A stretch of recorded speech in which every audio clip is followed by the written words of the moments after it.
Which I'm house on is the that? alley, my driveway's behind.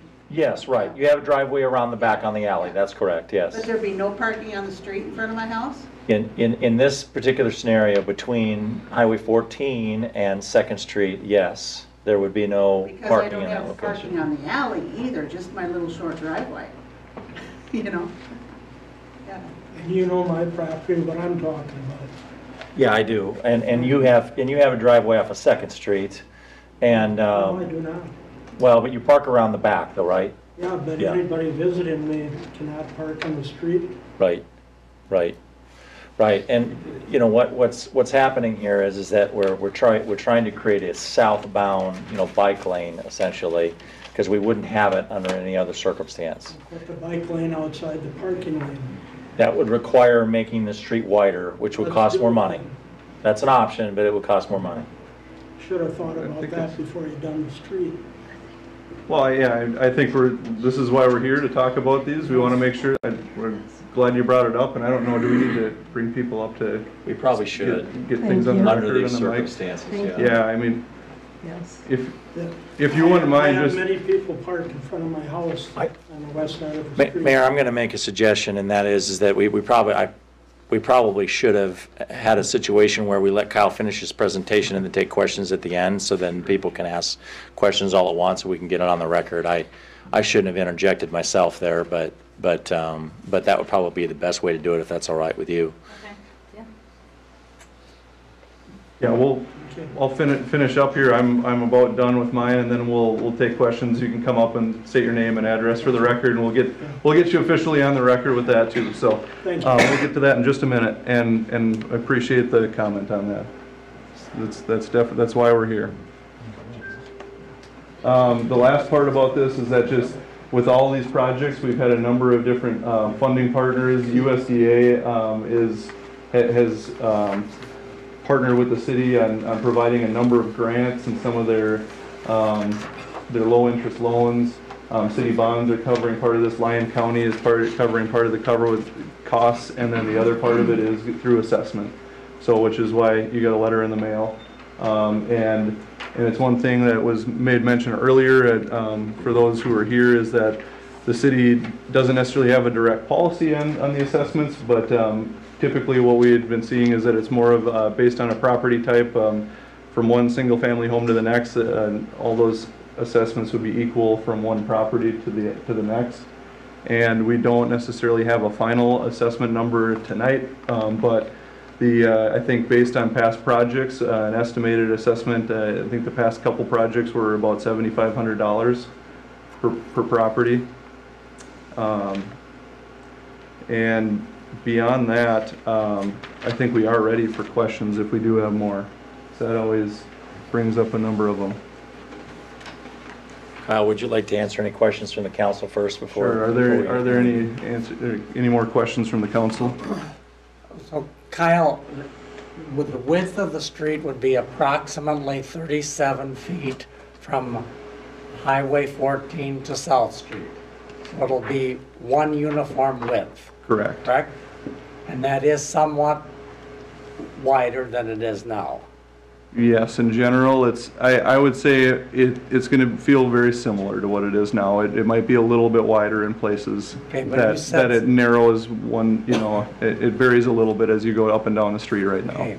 And you said the narrowest it is now is 33 feet. Yeah, I think the narrowest is in that 33 or 33 to 34 range, but that's only for a block or two.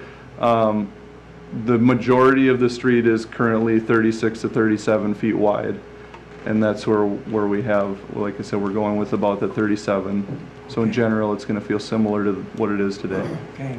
How big are the underground? And you mentioned we got 8-inch water service lines going in and replace 4-inch. So many people will have better water pressure then, is that correct? Or some will have better water pressure? It might be noticeable. In general, the water main, a 4-inch service would serve a home or a number of homes at fine, so you might not notice a difference in water pressure, but that 8-inch size is a standard for fire service, so it's more if you have fire issues that you're going to have enough water there for the firefighters to be able to use that in case of emergency. Okay. Do you have any rough estimates how much of this new sewer and storm sewer pipe is going to help the I&I?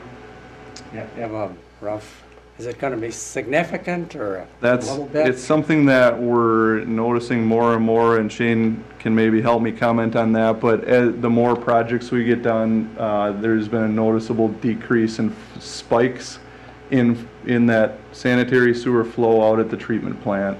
So when you have a lot of that I&I in the rainwater where there's roof drains and a lot of water infiltrating the ground into the pipes, you notice large spikes in the flow out to the sanitary sewer ponds when it would rain.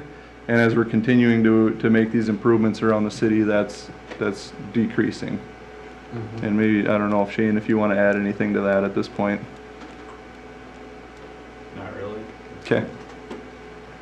Kyle, has the planning commission had any input on the sidewalks and the bike lanes and so forth? Not through me directly. No. So kind of sounds to me like the snag is that adding that bike lane is squeezing us up. The road's not wide enough to have 2 lanes of traffic, 1 lane of parking, and 2 bike lanes. Correct. So unless we make the street wider, which is not really cost effective, I don't know, do we have to have the bike lane there? Do we need 2 bike lanes? That's where we looked at adding the 1 bike lane on Center and then the opposing bike lane on the next block over on 2nd Street. So there'd be kind of one. Still causes a problem for the parking on Second. Right. I think it's something that is worth considering the option of. I think we can look at it a couple of ways, and one, if the bike lane isn't the right thing, it's not, but I think the other thing we could look at is what it would take to widen the street a little bit more for that 1 block or for those few places where you could have both parking and bike lane as well. Mayor, At that northmost block. Mayor, do you mind if Can I? we give the council a little can I- input? Can I, On Just 1 Second second, Street, have I- no parking. Joe, just 1 second. I want to add a couple of, pieces of information to this discussion that I think are relevant. The first one is that we looked at a variety of options for how you could do a bike lane as well, because this is our only shot to get it. Because, it's north of there and south of there, and if we don't do it now with this project, we'll have that forever empty connection in the city. So that didn't seem acceptable to us. So we looked at a couple of different options. What you're seeing here today in terms of the street width being the same is essentially the least expensive option. It might cost us between $70,000 and $80,000 extra if you widen the road, or the other option is to widen the sidewalk a little bit on one side of the street, and that also is about the same amount of money, $70,000 to $80,000. And so you could certainly do all those things and, and have it, address your concerns, council member, in terms of the width of the road, but ultimately it would cost extra money. Now, what I think Kyle would tell you, and you correct me if I'm wrong on this, Kyle, is that a 37-foot road with an 8-foot parking on the west side, a 7-foot bike lane on the east side, and then 2 traffic lanes north and south meets current MnDOT standards for a road like this. And so we can't do anything because this project is going to include local road improvement dollars. That's state money that's coming through Lyon County. That's the $1.8 million that Lyon County is contributing. So we have to follow state standards for the width of a road. So what you're seeing here follows those state standards. And so, could it be more comfortable if it were a little bit wider? Yes. Does it meet current industry standards? Yes. This bike lane's 7 feet wide? That's correct. And I'll let Kyle comment on that. Yeah, since your curb has that concrete that comes out a ways, about 2 feet, so you kind of lose that and we can't count that. So Right. really it shows our bike lane is 5 foot wide with that 2-foot buffer for the curb. So you're not riding on the crack in between there. Okay, so am I understanding you correctly?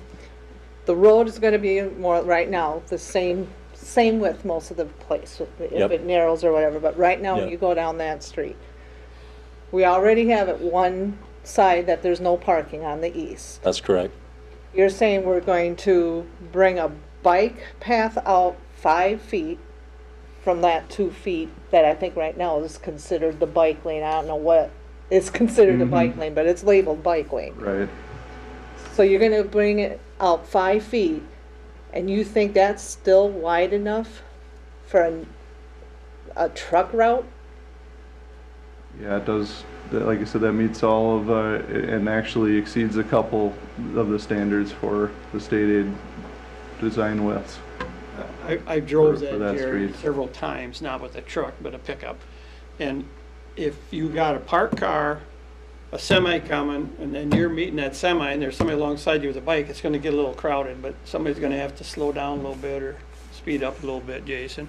But anyway, there's room to do that, but not room for 2 bike lanes. So No, that's but- why they're trying to get it down another street, which takes away more parking again, which creates another whole problem, so. Well, Can't and we I just want to have clarify one too, bike lane? I think the Period? clarification there with moving another bike lane to Second Street wouldn't necessarily take away the parking on Second Street. That's not the intent there either, just to cut out all of the Second Street parking. Well, not all, but That's some of it's something- gonna get cut, isn't it? Or Yeah, is it- there's a handful of couple homes, options yeah. that we can look at for that. The issue Yeah. on Second Street is it's an emergency Mayor. route leaving the Joseph, fire hang on just department, one no second. parking. Joe, you just hang on a minute. Are you aware of that? There's no parking on the east side of that street already? Okay, anybody else in the council have comments for Kyle? I do. If we put the bike lane on Center Street, it's gonna be 7 feet wide. Why can't it be 2-way? Does it have to be a one-way? Yeah. That is something that a two-way lane would need to be wider yet to have a straight, to meet that state aid design standard. How much wider? I want to say that's an extra, I think that needs to be I don't know if I want to quote, quote me on this Well, one. it's- It's a few feet. Like 2 feet is a No, fewer it's or more like 3 to 4, and we started looking into some of these options too with widening the road, and some of the other issues that come along with that is it's a fairly narrow road right-of-way the way it is right now. I believe if we would put it with the current design at 37 and having sidewalks, you only end up with a 7 or 7.5 foot boulevard. If we start shrinking those, widening the street out into the boulevards, we lose room for snow storage, and it turns into kind of a whole separate issue like snow plowing like we have to do downtown here and things like that, hauling that away. What if we didn't put sidewalks in? Could we use that space for bike paths? Just asking, I don't know. You probably need sidewalks at least on one side of the There's a street. lot of streets Well, that all don't of have them, sidewalks. all of them walk in the street now anyway. I haven't seen anyone walk on that sidewalk. I think, council member, if you, are you suggesting that you would take out all of the sidewalks on the east side and essentially, and then just widen that? So you would take out the sidewalks on the east side in order to widen the road for a, I don't know. I guess the street isn't wide enough to have 2 lanes, I understand that, or Right. two bike lanes. But if we could, say, not have the sidewalks that in the winter most people don't want anyway, because that's something they gotta keep clean. But in the summer, it's nice for the kids to be on them, I understand that too. So I don't know the answer to that, but we got kind of a conundrum here. Trying to get 2 bike lanes, Mhm. Yeah, parking, and wide enough for traffic. that's correct. And that's ultimately why we kind of settled on this proposal for you, because we felt it was the most cost-effective way to do it and be able to provide that at the same time. We could certainly do more. We could widen it up, but like Kyle said, that's a challenge in and of itself. But ultimately, like we said, it meets state standards. So is there sidewalks on both sides or just one side? Some places. Yeah, On that's this- currently on partially this- on both, You yep. can see the red and the yellow. It jumps Where it back says and forth. Yeah, sidewalks, as it So- goes from one side over to the other. So what you would see is you would see one sidewalk continuously on the west side, and then on the West east, side. on the west side. On the east side, there are some sidewalks currently, and the sidewalks that are currently there we would replace, but we would not add any new sidewalks on the east side. And if I remember right, the yellow is the present sidewalk. The Trees that come up. opposite, let's see here, I can, Yellow is the adding. Is the adding. correct, the red is the current. Kyle, why do we have to change the parking on Second Street? It has nothing to do with Center. Why are we changing I, it? Because that's This- what they're gonna that's- put the bike lane that's- over on Second. Let me, hold on a second, because I think there's some confusion, okay? First of all, what we're talking about, the only section that we're talking about changing on the parking side of it is the west side of Center Street between Highway 14 and Second Street. And there are 3 or 4 homes on that, and my understanding, my belief is that they all have either alley access or a driveway now for their home, so they don't necessarily need parking for their home on the curb. Some of those houses along Center Street, there literally isn't any other place for them to park because they don't have alley access or they don't have a curb cut. And yes, the bike lane then would continue down along Second Street, and we also drove that as well. Shane and I actually drove it specifically. That street, Second Street, is wide because it's a fire route because the fire station is there. And so we would do some continuous bike lane along Second Street between Center Street all the way down to South to connect. That would be your southbound lane. There are a couple of locations. For example, there's a church there on Second and Roland that has some handicap parking. We think we can move that around the corner because there's already parking in front on Roland Street there. Every other home on that location has either a curb cut or parking and access to a garage on the alleyway. And so you're not taking away any of the homeowners' parking. There is parking on the west side of Second Street, and will continue to be parking on the west side of Second Street. So you will have parking either continuously on the west side of Center Street, with the exception of that small portion north of Second, as well as parking on Second Street on the, because the city gets crooked there. I'm not sure whenever the opposite side of Second Street is there. But ultimately, if one of the things that you might consider is that we could potentially widen Second Street, Center Street north of Second, as an example. I'm sure that's where Kyle is going to go with this if you had some concerns about it. So you could have parking and a bike lane on the west side. That wouldn't be too terribly costly. And that's an option you might want to consider as people come up and talk about this. I don't know if that clarifies it or not. No, it don't. Sorry. It's on the map Didn't that's in the we- presentation. Refresh my mind here, didn't we do Second Street already? Didn't we do something along Second Street in front of Joe Bierman's place? Yeah, we did. All we're talking about is striping here for the bike lane. Yeah. It's just so- striping. Yeah, So to we're gonna clarify, have 2 bike lanes, one on Center and one on Second? Right, because we have to have one northbound and one southbound. So the one on Center Street is northbound, because MnDOT requires, as part of their road standards, to have a northbound and a southbound lane. And in order to avoid having to widen Center Street, we're going to have a northbound lane on Center Street on the east side of Center, and the southbound lane is going to go partially on Center and then connect through South Street along Second Street. And so this allows us to have a continuous north and southbound lane and meet state standards for the roadway. So that's what's going on. So what if somebody uses a wrong lane? They go down Center Street going the wrong way. That could happen. Is Jason gonna get them then, or? I guess Jason's going to get them then. It's like one-way streets or anything else, which we don't have any in town, but, people are going to go the wrong way sometimes. It's kind of the nature of people. But we would mark it with signs and pavement markings.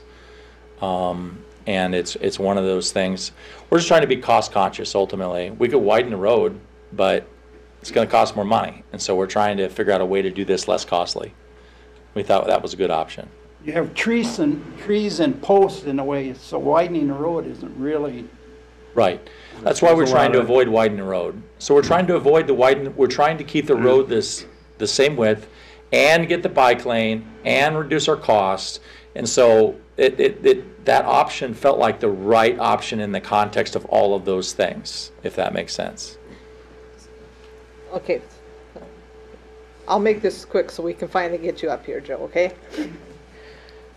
What I'm gathering is the biggest heartache right now is that one block coming off 14 to where Second Street goes off of Center Street. On the east side of that, that's mostly the park other than, is it Leslie and you? And there's one other house, isn't there? Gilbertson.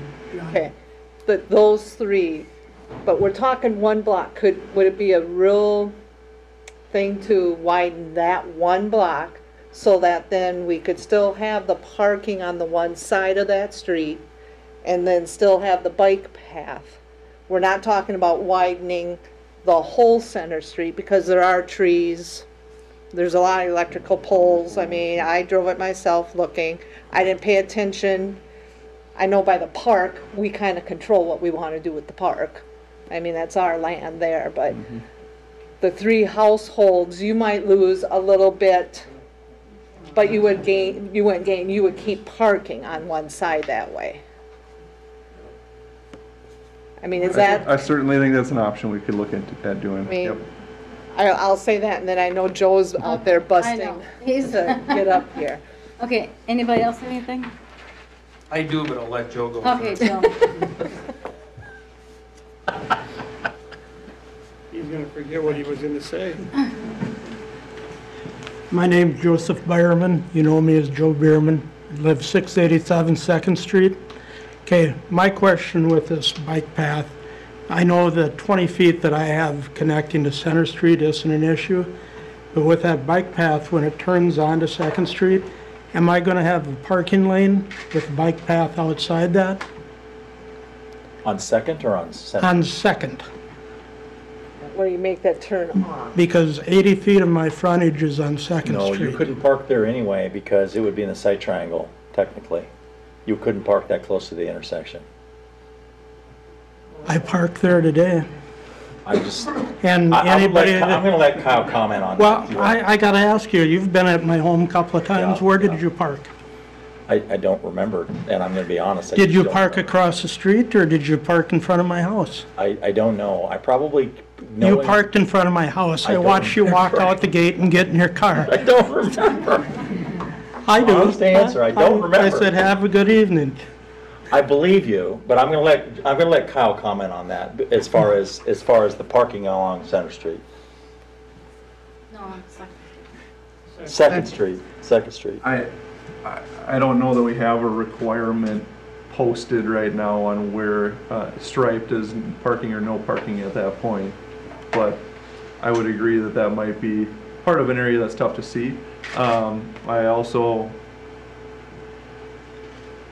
is your question is that, are you gonna be able to have a parking spot right at the corner at that point where the two roads come together? When you walk out my front gate, can son-in-laws and daughters pull up there and come up to the house? Because there is no parking across the street. With the emergency fire route, there's no parking on the east side of the street. So if you take away all of Second Street on the west side, that means there's no parking on that whole street. That's That's not not what we're correct. saying. So the parking on the west side of Second Street would remain. And you're So gonna it's move like you the said, it'd be a lot. parking lane and then the bike lane along with the driving lane. So you'd still be able to park on the west side of the street. Okay. Go for it.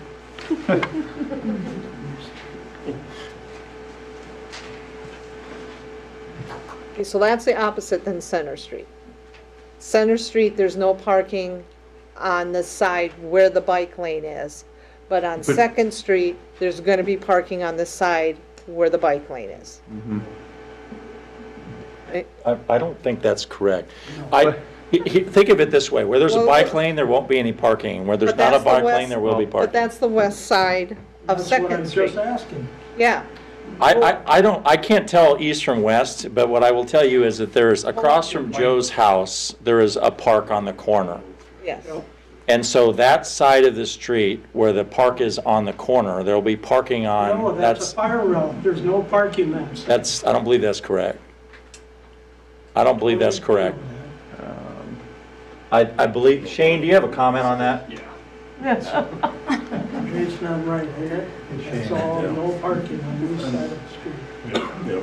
So the parking on Second Street, so the east side of the road, there's no parking, I believe, from Emory all the way to Center on that side. But I know that the early discussion that we had was if there's a bike route on the other side, the chances, of a bike being there at the same time a fire truck has to get down there, along with that road being widened in that block, we could probably add the parking back on the east side. Right. So that was the discussion, but currently where it sits, Emory to Center Street is no parking on that one side, so. On the east side. But ultimately, we can change that. The idea being that we want to have parking on one side of the street and parking and bike lane on the other side of the street. I think So- there are a couple options with this being a city street that's a little more flexible too. I think the parking is something that whether you want to keep the no parking on the east side or switch it to the west is one thing to consider. With it being a lower volume roadway than what Center is, it wouldn't have to be a dedicated striped 5-foot wide bike lane where you have two solid white stripes on both sides. It could be kind of a shared situation where you just see the bike symbols along the edge of the road, and could be a little bit more shared with that drive lane too. And it would designate that as a bike route, but also still have the mixed use there. So I think we've got options here to, I think, meet the parking and the bike lane needs. That answered mine. So the first block, we'd have to make the street wider to accommodate any kind of parking on Center Street. On Center Street, Coming off of from Fourth Craig to Second, yeah. The street would have to get wider to be able to get both parking and bikes on that one block. So I if just- we, Hang on just a second. No. So, are you okay if I let Carla come up? Carla, do you want to come up?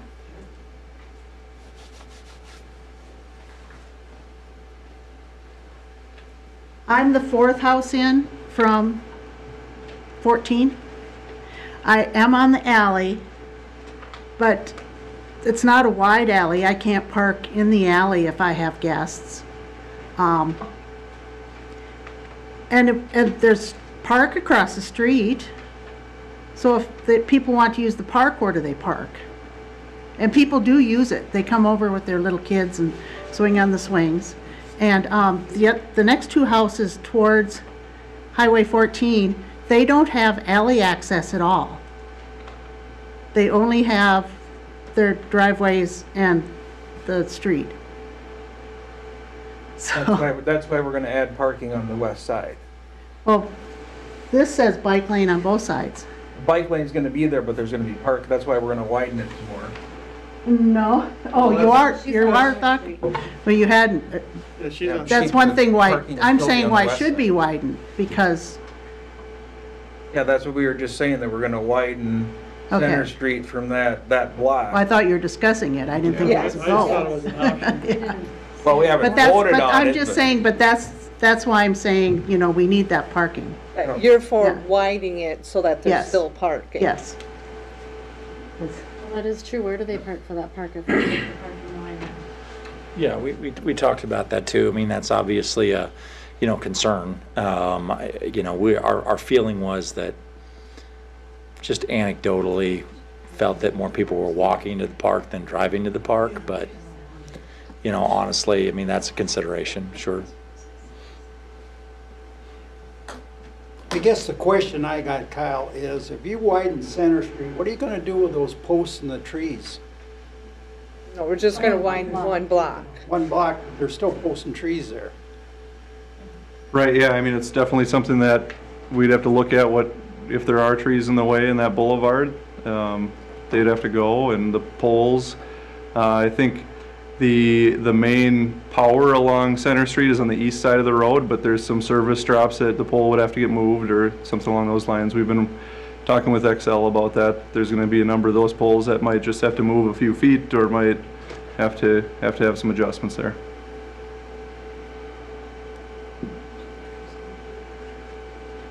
If we didn't, Sure. if we only had one bike lane on that one block, you still would be able to park, or no?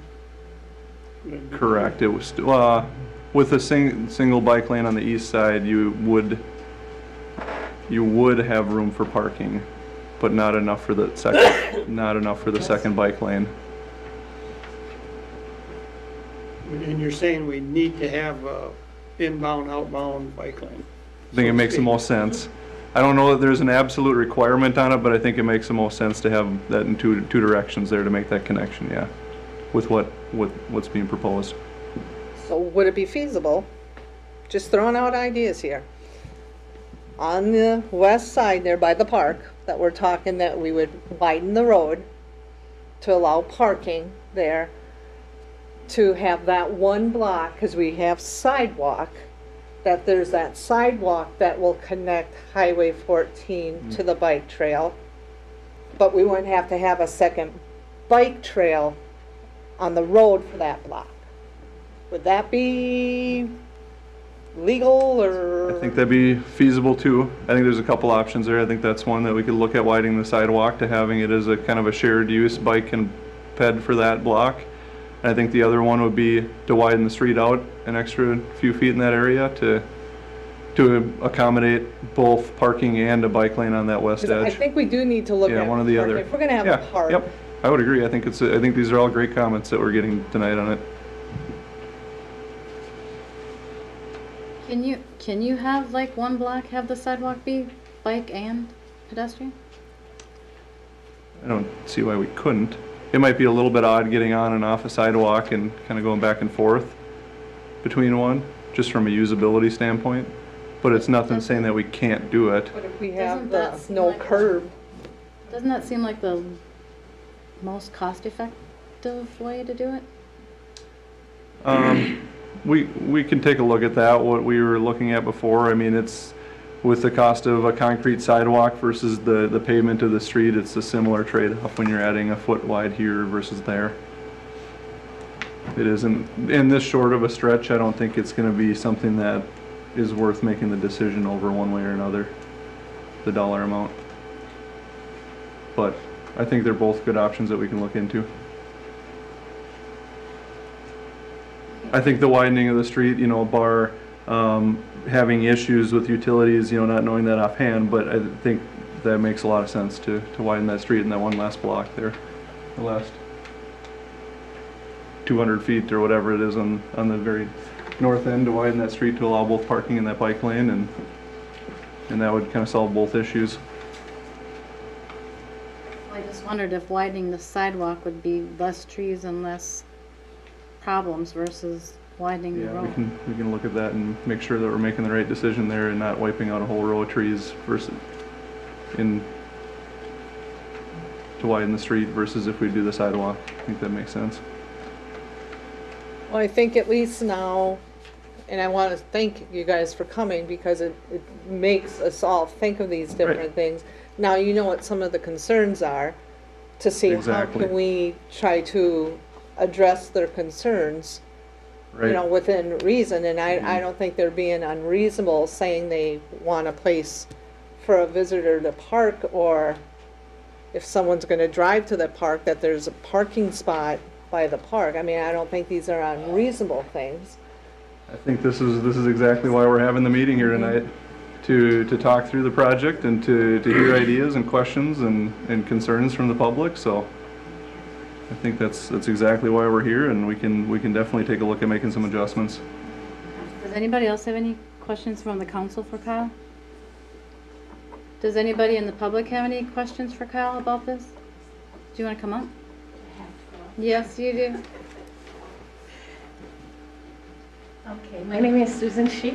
Wait till you get there. I live on 348 Center Street. Did I misunderstand that they're not doing anything with the sidewalks on the west side? Is that? Or will they be repairing the ones The that are? sidewalks on the project in general, everywhere there's a sidewalk right now, that will get replaced with new sidewalk. Okay. And on the west side, where there's currently not sidewalk, we're making a connection, we are gonna add sidewalk on that west side. There's I think 2.5 blocks where there's currently no sidewalk there on the west side. Oh, okay. That we're looking at adding sidewalks so that you could walk on that side of the road from one end of the area, from South Street all the way up to Craig. And So does it'll it, be new sidewalk all the way along. okay, I thought I had heard you were just gonna do it on the one side, so Okay. on the east side, so, okay. And then will they widen the alley entrance at all when they do that, do you know? 'Cause- We will, there's only a certain amount of alley right-of-way that the city has to line up their alley roadway with, but it is something that we will re-pour those alley aprons and try to bring those up to our city standards. So if there's one in particular you're wondering about, I can maybe answer that after. Mine, because I live on the corner of that, and everybody drives over the corner of the sidewalk, so Sure. over our lawn, so there's always tire tracks and mud Sure. indents there. Yep. So that one right, Yeah, there's a few of them that are at an odd angle there, and that makes it tough, and it's something that, along with the straight, driveway pavement that goes along with it, we add those tapers, the kind of triangles Yeah. at each edge as people are turning in They and out run to over help them, cover too. that. They would go past that too. they think drive right over the concrete. They just turn It's one in. of those things like that no nobody matter knows how to wide- take a right turn. They No just matter come- how wide you make it, I run into this in different intersections, it doesn't matter how wide, somebody always finds a way to go Yeah. past it. Okay, I'm glad this is being done, because I've been cleaning that street up for years, because everybody's septic, or that water runs out, and it stops, like it doesn't run all the way down the road, so it always in front of my house is a pile of wet, mushy slough and leaves, and I'm out there scraping it up with a shovel, and so I'm glad you're doing this, but I was wondering about that alleyway for sure, so, okay, thanks. Thank you. And I have one more question. Is the railroad being involved in this and getting a new crossing on the Joe, east? you gotta come closer again. Is the railroad gonna do a new crossing on this project? Are they involved in this? Not under our watch. I know. Has anybody put a call into them? I think we should. Mayor, no, we haven't. Joe, we haven't put a call into the railroad specifically. What do you kind of envision for that crossing? You're talking about on South Street there, or right past South Street Yeah, where Center crosses? because the What way do it you- looked, it just goes. What do you envision for that location? I mean, when you say new crossing, what does that look like to you? I don't know. Their grade has to stay where it is. Yes. So Yes. if the road can be created to where here's my deal. I drive to Arizona.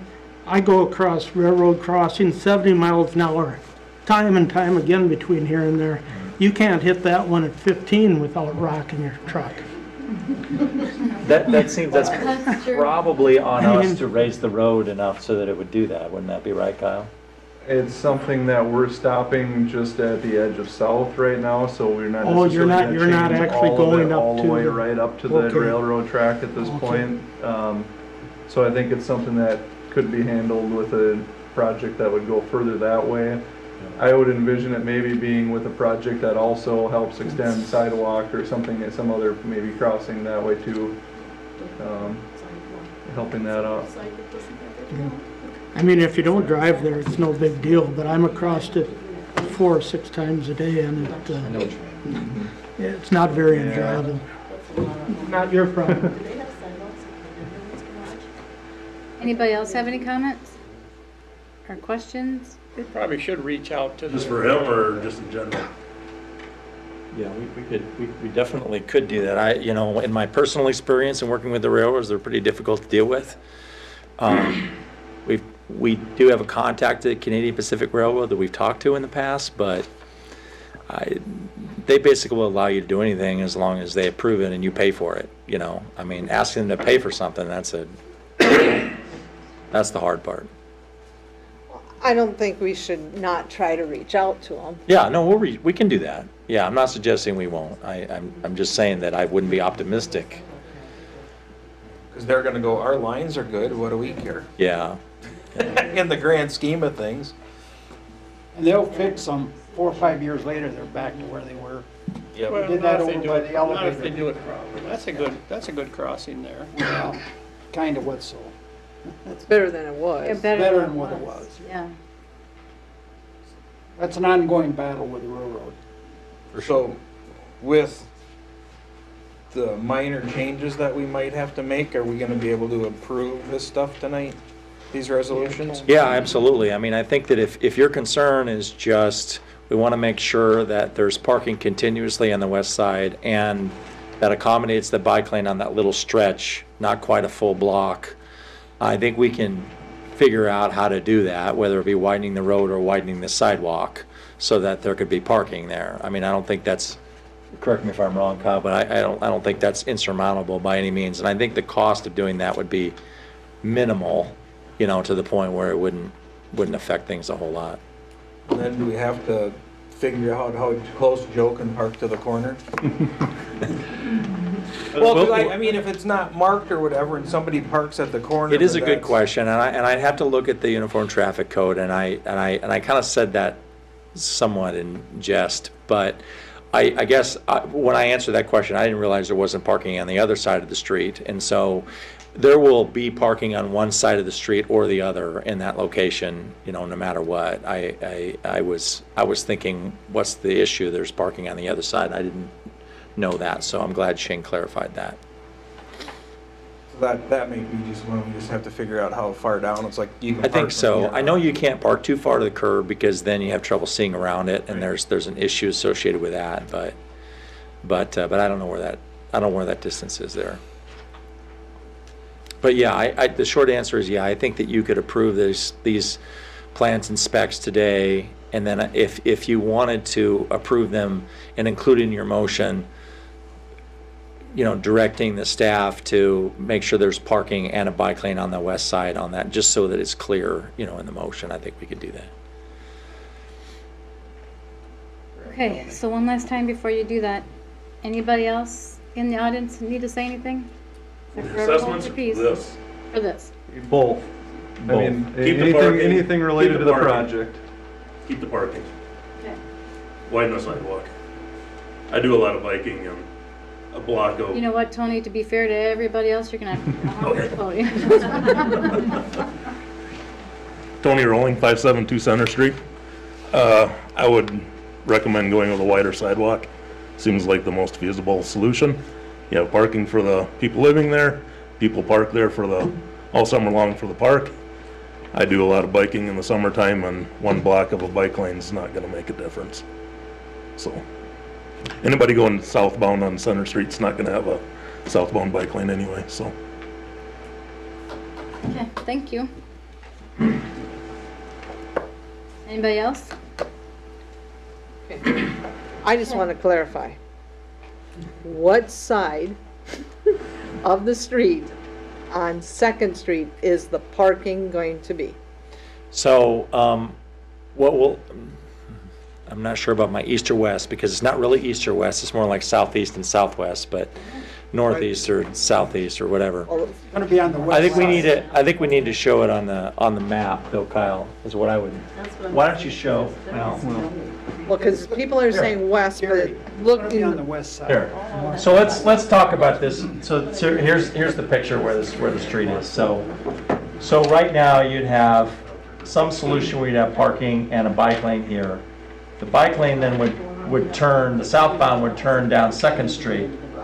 And so the ideal situation would be that we would allow people to park on this side, the park side of Second Street. so the east side. Yes, kind of the southeast side. Everyone's saying west side, and I'm like, Yeah. in my mind, it's east. Yeah. Yeah, and that's the problem with having a crooked town, right? Oh, I know, but I lived crooked all my life. And we actually kind of like the idea of parking on this side of the street anyway, because you've got to park here and you've got to park here, a good portion of it, and so parking adjacent to the park makes sense. So this side would be bike lane, this side would be parking, and so you would still have a parking solution and a bike lane solution on both sides of the street. But, because I guess right now between what Emory and here, there's no parking on this side of the street. So, like Shane said, we could reevaluate that and modify that so that there would be parking on that side of the street. So then, for the church, where they have 2 handicap parking, that would have to move around the corner? Yeah, we'd have to look at special circumstances like that and really make sure that this works, you know? And that's an example of the church at Roland and Second there.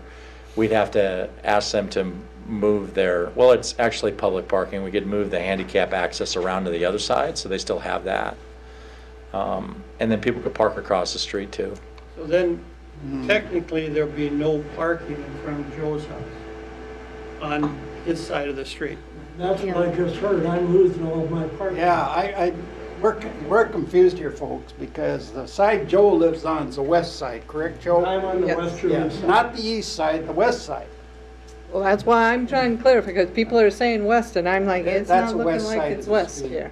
Unless they move the west side of the street. Yeah. So hopefully my pointing at the map helped clarify what that is. It did. Ultimately, there would be parking on one side of the street or the other, all the way up and down Second Street. It's what it amounts to. Except for 687 Second. Just let me clarify this. I live on a very wide intersection there. Center Street has no parking on the east side. So out my front door, I'd have to walk, 60 feet across the intersection to get to no parking over there. If you take the parking away from the front of me, I'd have to walk 50 feet over this way to the neighbor's house to cross. And your idea of being only so close to an intersection, how much further That's do I good. need to go? That's good for your health, though, Joe. To walk 60. It's not me, it's my guest that I'm asking for. I think we're going to have to look at this, you know, ultimately, but ideally, Yeah, but I hear it going in circles. Yeah. it's not going in circles. I mean, ultimately, what we want is we want a bike lane down Second Street, so we don't have to pay $80,000 to put one down on Center. That's what it boils down to. This is a cost-saving measure so that we can still have a continuous bike lane throughout the city. Can I bring Kyle back here? Sorry, Kyle, but you had said when we were talking about Second Street that there would be an option of a shared parking I bike think it still could be lane? something we look at, that width there, and with that being a lower volume road, if parking was to remain on the west side of the road, there still could be a bike lane alongside that parking too. Because I guess I sit here and I think with the shared parking and the bike I think we have lane. room to do it either way. And if we're hearing strong opinion one way or another, I think we have options. Well, Shane. Well, I know there's no parking on one side, but that's an ordinance that could be changed from one side to the other, vice versa. But I So think there's- part of the thought process, and maybe it's just me, I'm not a firewoman, is to have that no parking on the side of the street when the fire trucks are screaming down, going to a fire faster than when they come back. That there's no parking on that side of the street to interfere with the fire trucks going down. And maybe my dad just told me that so that I wouldn't go screaming down that road or something, I don't know, but you know, it makes more sense to have no parking on the east side where the fire department's gonna be going fast. And then have the shared bike lane parking on the west side. West side. You take over. Hey, we did it. Well, usually when we leave for a call, we drive down the middle of the road, so. Exactly. Exactly. Well, of course, my dad wouldn't tell me I could ever do that. But I don't think that's gonna affect as far as the fire goes, because it's only a fraction of our calls. A lot of times, you know, we'll head down to South Street. You know, if we're going south, kind of south, depending on where it's at, but if it's on Highway 14, we'll go down Second or north of town. But, you know, a lot of times we end up taking South Street, or we're heading, you know, on old number 7, County 14. You know, about 2/3 of the time, the other third of the time maybe taking Second Street. just kind of, it depends on where where the calls are at, but, you know, it's not a huge amount of times where you're leaving for a call and where it's going to be that big of a change. You know, because it used to be until just a few years ago, there used to be parking on both sides of that last block, and we still made it through. I mean, it was, you don't want to open their door, but, you know, it's just, you know, so it's not impossible. That one side being a bike lane, I don't think it's going to affect much for us. But I think it's gonna be a bigger dissatisfier if we move the parking from the west to the east, because most of the houses, except for on that one block, which we're taking care of hopefully, but otherwise, a lot of the houses on the west side of the street that are gonna want parking in front of their houses that now would not have it except for across the street. I guess I agree with you, Jerry, because they're used to parking. I don't know if on I'm that side now. verbalizing myself. No, you're correct.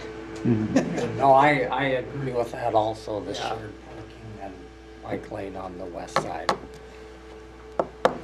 Where the red line is. Yes, but that would be shared. Yep. Okay, then I'd like to finish up my question, being as I realize this is about assessments too.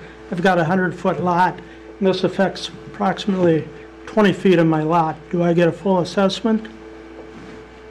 Doesn't it go by footage? No. I understand they've been doing it by property.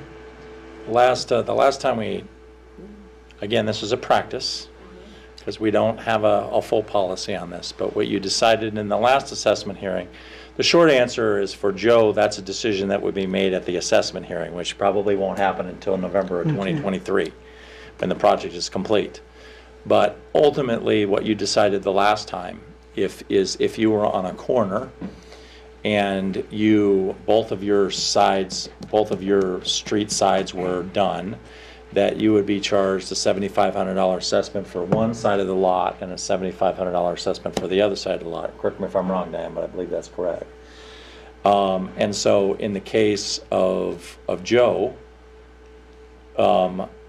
he would be, if past practices were the same, yes, he would be charged $7,500 because it's not done on a per foot basis, it's done on a per property basis. It hasn't been in the past. That's not to say that you couldn't do it differently, but that's how it's been done. I guess I was thinking it maxed out at 7,500, but I thought there was. Almost every property got 7,500. There was only a handful of ones that were less, and so I can't speak for that property specifically, because that, like I said, that hearing is probably not for another year and a half away yet. But that's the way you did it the last time. So I know that's not going to be an answer for you now, because I can't give you an answer now because it depends on what the council does in a year and a half. But ultimately, that's the way it's been done previously, the last time. Okay, thank you. Well, yeah, if they had a corner lot, they would only be assessed once. No, they were assessed twice, one for each corner. If both sides of this corner were done in the project, they were assessed for both. Okay. Yes. I don't know about that. That's the way we did it the last time. Downtown here. No, because I'm on a corner and so is Seth in that last project, and I think ours was 7,500 if I remember right. Just total. Yeah. Both sides get done? Both sides got done. I think it was maxed out at 75. It's maxes at 75 if I remember. Yeah, for the whole project, regardless of where you are. Without all our great documents in front of us, what I recall on that was if it was within an area of the project that was all being done at once, if somebody was on a corner, they would only have one assessment. Some of the properties had two parcels next to each other where they had a house and maybe an empty lot, or a house and a garage on the next one. That I believe was also treated as one individual type property since it was one residence. And then what we had talked about with the corner lots was, I think if it was between projects where maybe you have a project 1 year and then 5 or 10 years later, then they might be eligible for that other side assessment again. I think we should. Projects but. I think we should, I think we should look it up and actually get you the information as opposed to kind of everybody speculating from memory. Yep. And I don't think it goes unnoticed that this is the reason why we should have a written policy.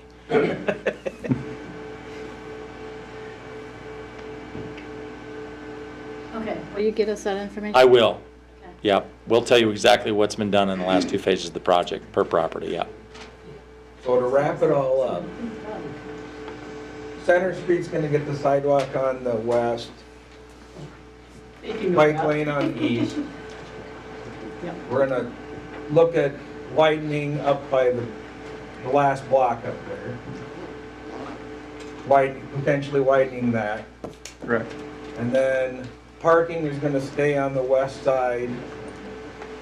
And then add the bike lane stamps on the west side there, where your arrow is today. On Second Street. On Second. On Second Street. Is that where we're at? It's gonna stay the Well, that's what they're same. gonna look at. Yep. Okay. Got it. I asked and you didn't talk. I'm just kidding. Here's what we're going to do. I mean, ultimately, what I want to do is when we get to the point where we're talking about the bike lane on Second Street, because we're not there yet, I want to bring it back to you again so we can show it to you and have you act on it at that point. I think we hear what you're saying in terms of, let's try to figure out how we can accommodate parking and a bike lane. But I think there's some different options for doing that, and I think just in the interest of transparency and making sure we get it right, we'll bring that back to you again. Tonight, really, it's just about Center Street, and so if you could include, the motion in your motion approving this, assuming that you're going to want to improve this, making sure that it's clear that we want to have parking and a bike lane on the west side of Center Street between Second. We'll bring Second Street back to you is what I'm saying, and I think it'd be better for you to actually see it. Okay. Okay, getting off the parking part, I'm Wait on a minute, sidewalks. Lori, honey, Oh. you gotta state your name. Gloria Klein, I live at 17 Morgan Street, and there is no sidewalk in that area that there's no sidewalks. That'll take up my whole side of my house. And they just put in a new utility pole by my garage, and my garage is gonna be really crappy to get into because it's really it's at a weird angle there. And that's just wondering how necessary it is to have sidewalks, because that'll affect also the ambulance garage, because I don't think they've got any sidewalks in front of their part either. And if I have to have them all cleaned in the wintertime, nobody ever walks on them. And that's what I just was wondering how necessary it is to have sidewalks on the whole west side. Gloria, can you point out exactly where your home is on the map? Right, where the heck, okay, and then right there. The sidewalk will go across her driveway. No, I'm on the west side. So Kyle, can you comment on that? I'm doing it right there.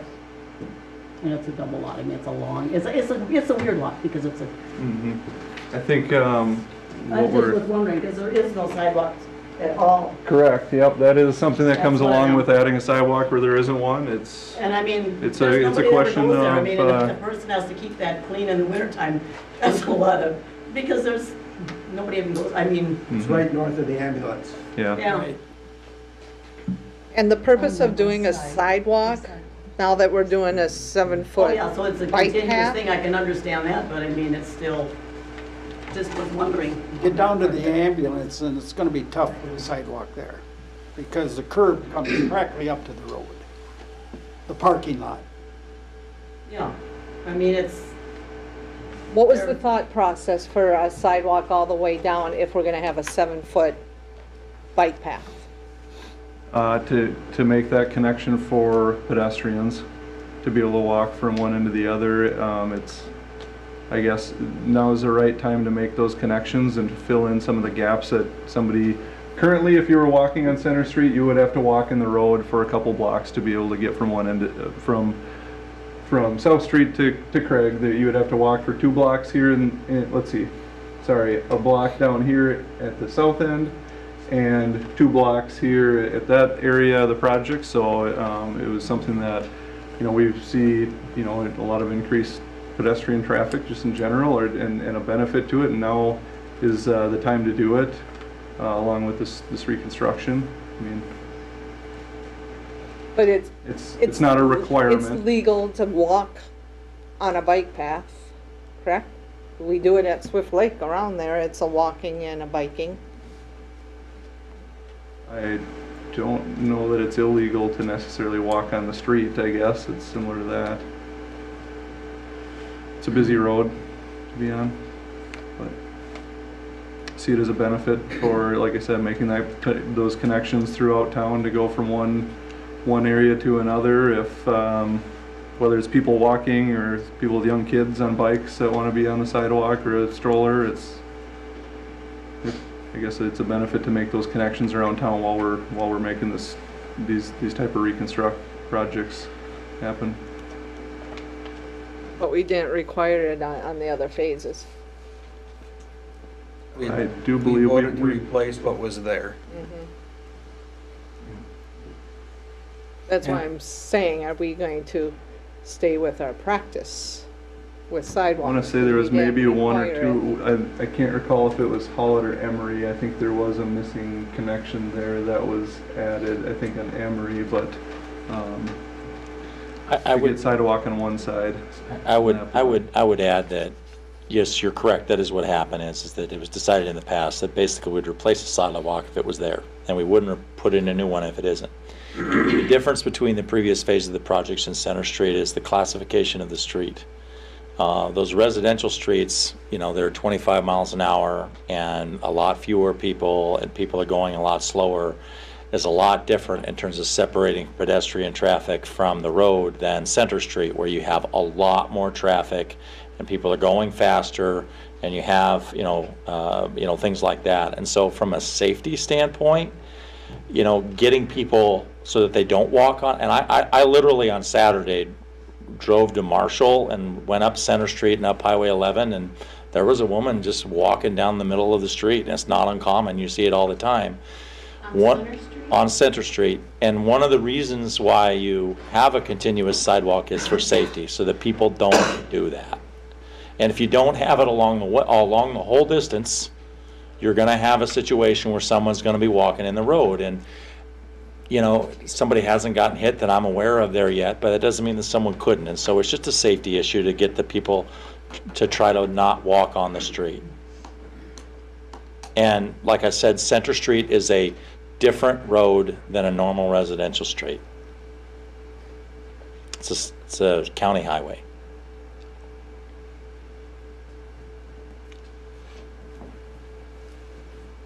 I'm assuming that's why you are here, Jan? I live on Center Street, 401 Center Street, yes.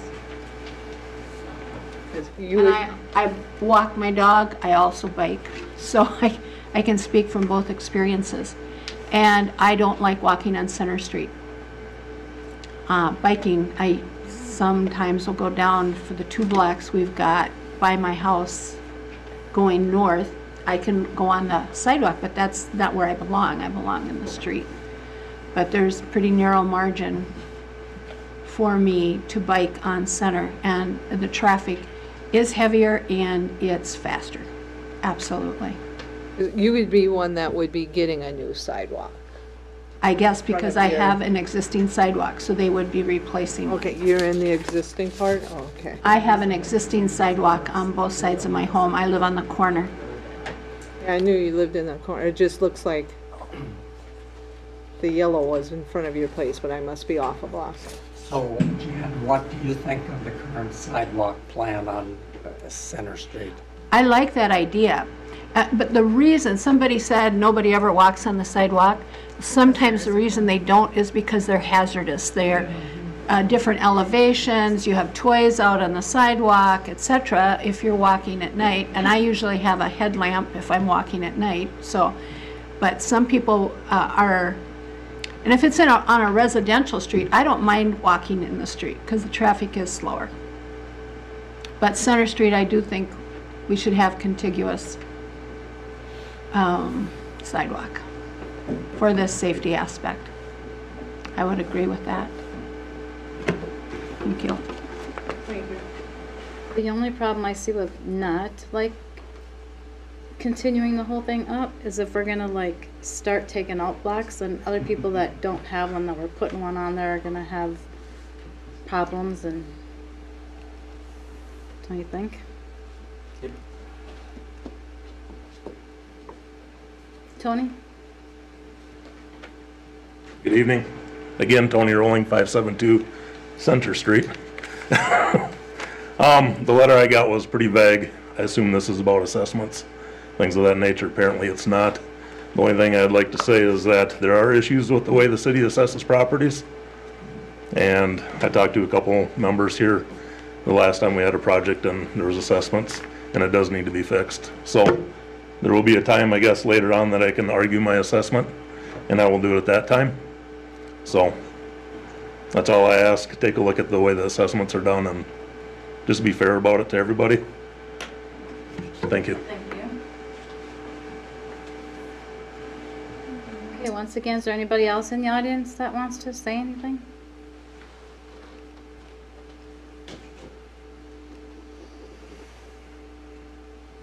All right, guys. You need to close the Are you ready public hearing. to go? I mean, does anybody else have any questions Oh. about this anymore? Okay, we will close the public hearing and reopen our regular meeting.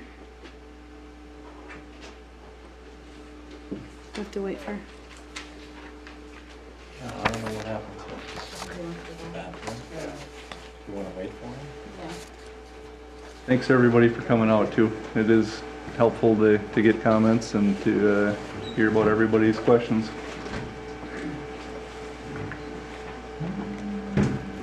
Thank you all for coming. Mayor, we could go to staff reports and wait for, Do that. Yep, let's do that. Okay. Keep her rolling. and we can come back and do a vote on that. All right. I'm gonna shut her down. Val, you want to go? Sure. Otherwise, Ron's. There's Ron. Oh, here he comes.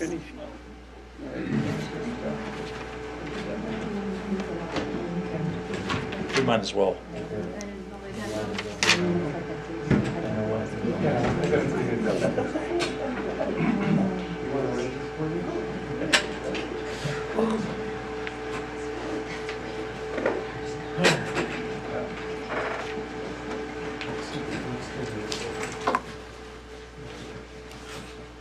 Okay, so we will continue on to the resolutions. If somebody would like to make a motion, if that's what we choose to do. So I'll make a motion for resolution 2022-42, ordering the Phase 3 Center Street plan and specifications for the parking and bike lane on Center Street. Is that what you were after, sir? The first one, Or is that just the whole? it would, that addendum would be on the second one. The first one is just basically, it's kind of silly because you're telling us to do the plans and specs that we've already done before we have to approve it. It's a procedure thing. So I made a motion for resolution 2022-42. As it is written. Do we have a second? I'll second. First and second, any further discussion? This, we're doing this, but we don't know what we're doing yet, right? The first motion is basically just a resolution that's telling us that you want plans and specs for this project. But we were already ahead of the game on it because we had such a tight time frame. The second resolution then will be approving the specs. And on that second resolution, we'd want to include in the motion clear direction that we want a bike lane and parking on that block we talked about on Center Street, if that's your wish. And then what about if we have made a final decision about the sidewalks on Center Street? It's what the specs are written up. You could, if you want to change the specs or you don't want full sidewalks, then you'd want to have that discussion on the second resolution. The first resolution is just telling us to do what you already have. I know that seems kind of silly, but it's the procedure. Any further discussion? Roll call, please. Landine. Aye.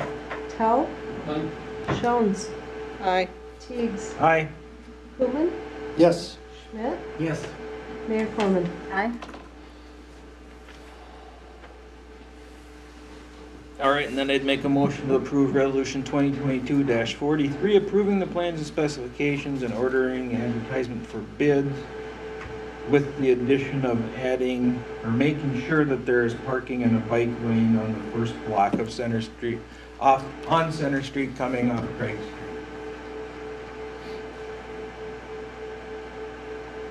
That- Sounds clear to me. Okay. Anybody want to jump at the chance to second that? I will. Thank you, Steph. Any further discussion? Because this is where I should bring it up for discussion as to if we want to go with the full sidewalk or if we want to just go with strict replacement of what's there. I think the way it's, with that street, I think we have to go full length. And this is basically our only time to do it. I mean, yeah, we can come back 3 years later and do it, but then it's a whole different expense. And I do agree that Center Street needs sidewalk all the way. And I guess it's Kyle's job or someone's job to figure out how you're going to do that with the trees and the poles and. that's why we're paying them. Sidewalks, you mean? Would it make sense when you get down towards the ambulance side, to the south side, to jump across the road and go that way? I don't know, just, because it's gonna get kind of tough as you get south there, on the west side. Yep, it does get a little bit tighter. I think in that very south block, we actually, typically the sidewalks all throughout town are 1 foot off of the property line. So there's a property line from the homeowner, there's 1 foot, and then there's a sidewalk, and the remaining space as roads vary in width or as right-of-ways vary in width, that boulevard changes between the walk and the curb. We're looking at sliding that sidewalk a little bit closer to the curb in that area just because there are some garages and some other, constraints like were brought up down by the ambulance garage. It does get tight on that side, but I think that's the one that made sense for that connection. It's something we could look at doing it on the east side too, but I know that includes a number of power poles since that's where the main overhead power is running down that side of the road, and it also slopes off into the field next to there. So you kind of have some different issues with grades, but Well, and it kind of defeats the purpose too, if you're having people coming down and then they have to cross the highway and go around, and then they have to cross back. Yeah, it was something right away. We looked at actually having it start on that east side and then come across in the middle of the project area and cross over to the west side, and it just same thought process. It just makes sense to have it on one side or the other, and that was the one that we felt, even though it does get tight at that south end, that's the one that fit the best to be able to have it contiguous all the way on one side or the other. The east side was tougher to make that happen. Okay. No more questions? Any other questions? Roll call, please. Schmidt. Yes. Jones.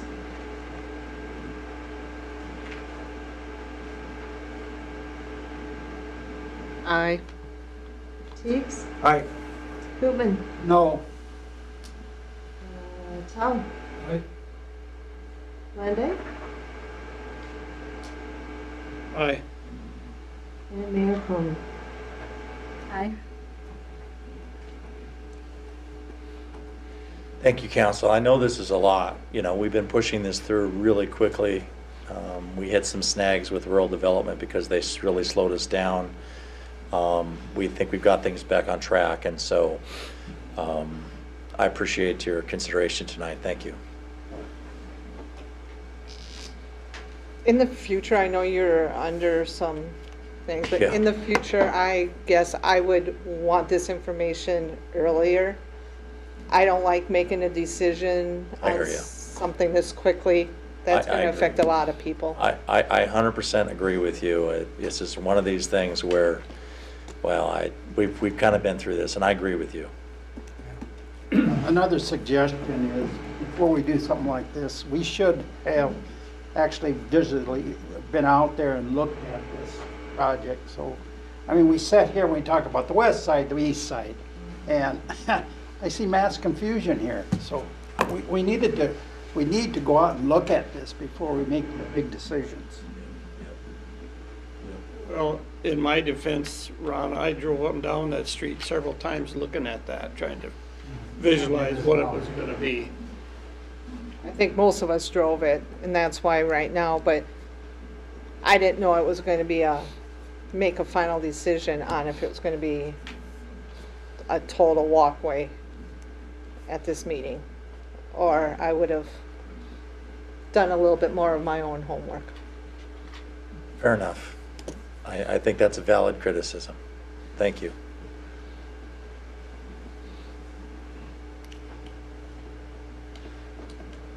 Can we do the department heads?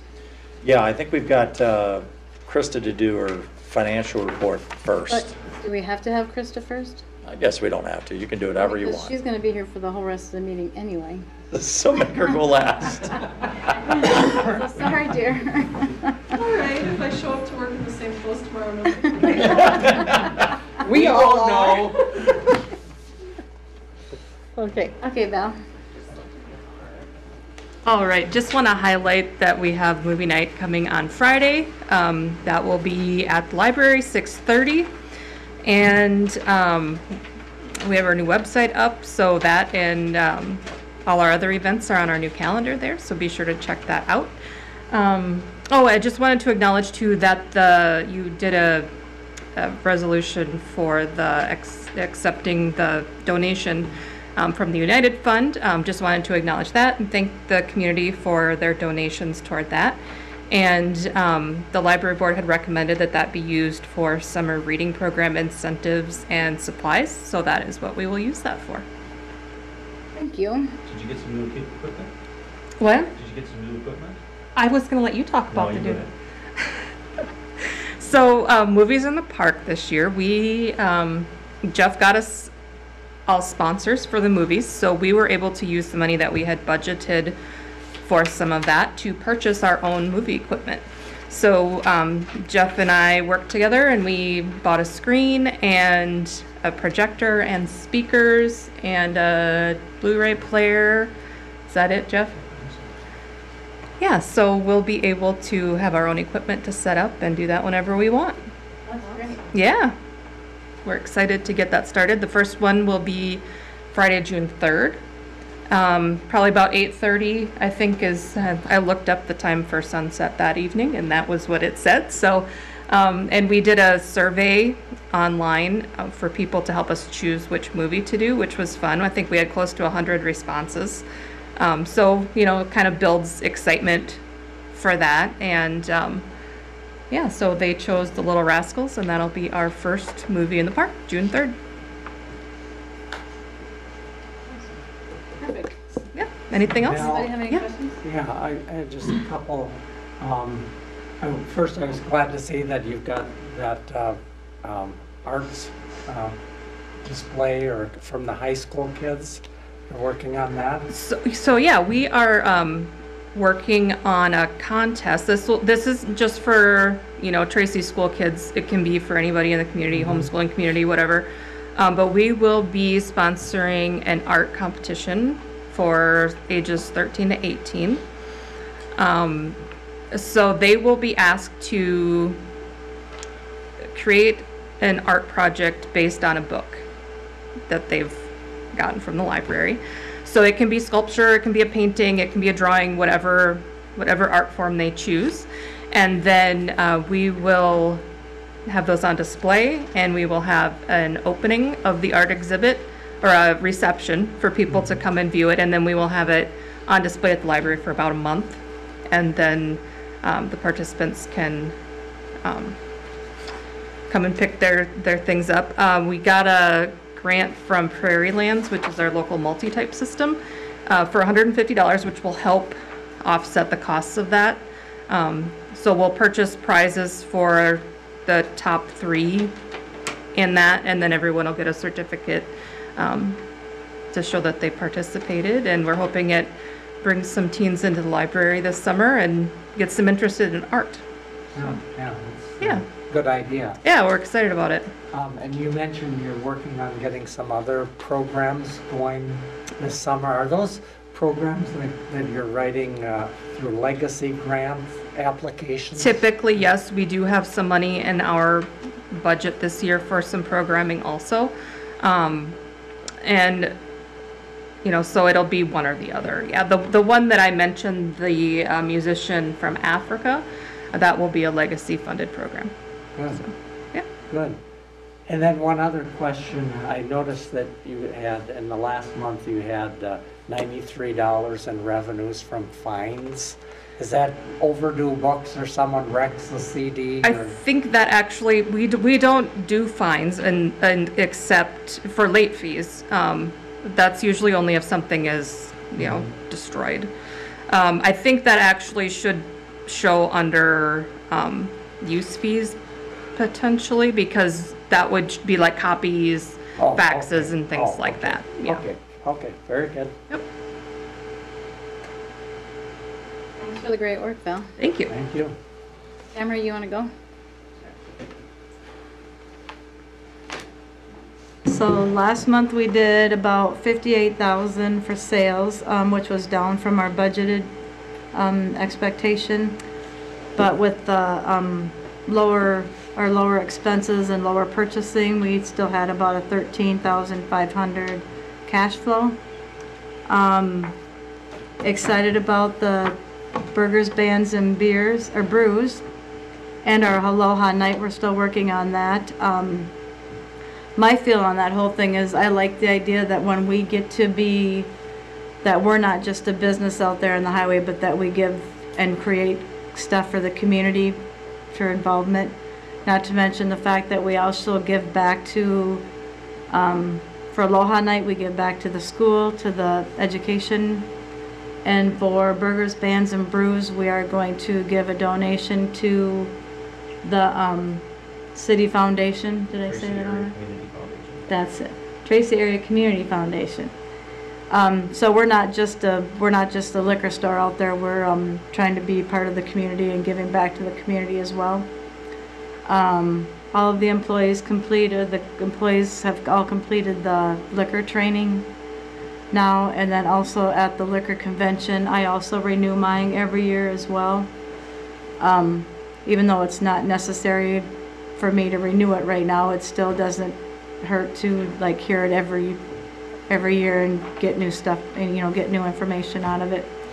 Also at the liquor convention is a great time to learn, to hear different speakers during the event, and then we also do a lot of networking with other stores and that kind of thing. Also very excited that we are partnering with the grant process, I guess it is, or whatever, for the social marketing with Mark Seegers. Did I say that right? Really excited about that, about getting some marketing and getting a new website and that kind of thing set up, and so excited about that. Anyways, anybody else have any questions or? Did you get some? Yeah, but we're not talking about that till we bring it home.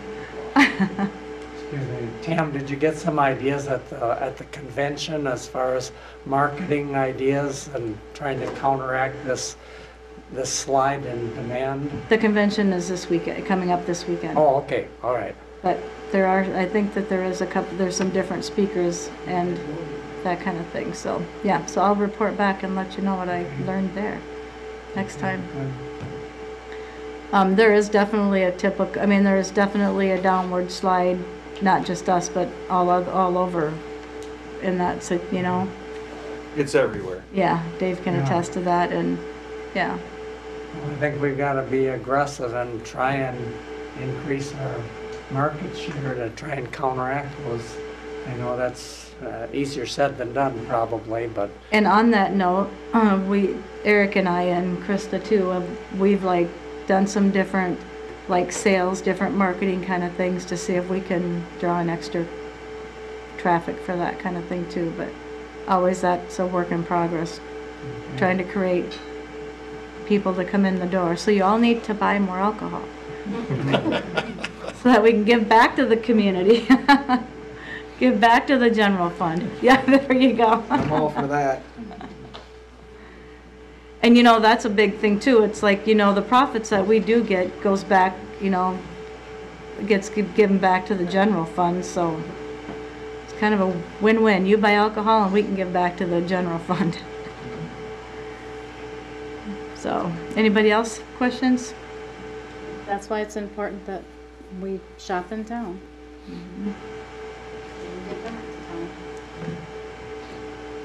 Anybody else? Anybody else have questions for Tam? You're welcome. For a great job out there. Jason? Can't find it either. Yeah, but there's right now. Good evening. Just a couple things to touch on more than my report. We have a lot going on in May. Mock accident supposedly, possibly, might be May 4th prior to prom if we can make it work. Truth about drugs graduation for the 6th graders is going to be coming up on 13th. And bike rodeo, we're working with the Lions Club. The Lions Club is hosting a bike rodeo at the elementary school May 11th, and we're helping them with that. And I believe May 17th, 3rd grade tours are going through City Hall. So any of those you want to make a presence at or see what's going on, feel free to jump in on any of those. Other than that, I have a resolution for later. We can talk about that then.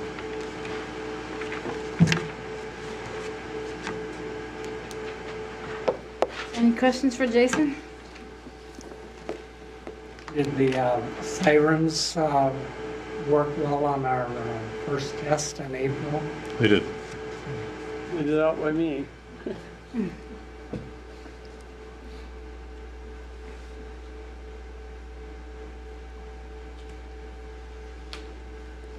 All right. Thanks, Jason. Great job. Krista, do you want to beat Jeff to the podium, or do you want Jeff to go? Well, Jeff or Shane, either one. I think we're all here all night long, so go ahead. Well, it's just getting later. Get there? Yep. That's her report right there. Maybe just for the interest of time, I'll hit the high points on my report for the financial statements. And then if you have any questions, feel free to let me know. Can you plug in so that? I can, yeah. So that the public can see it too.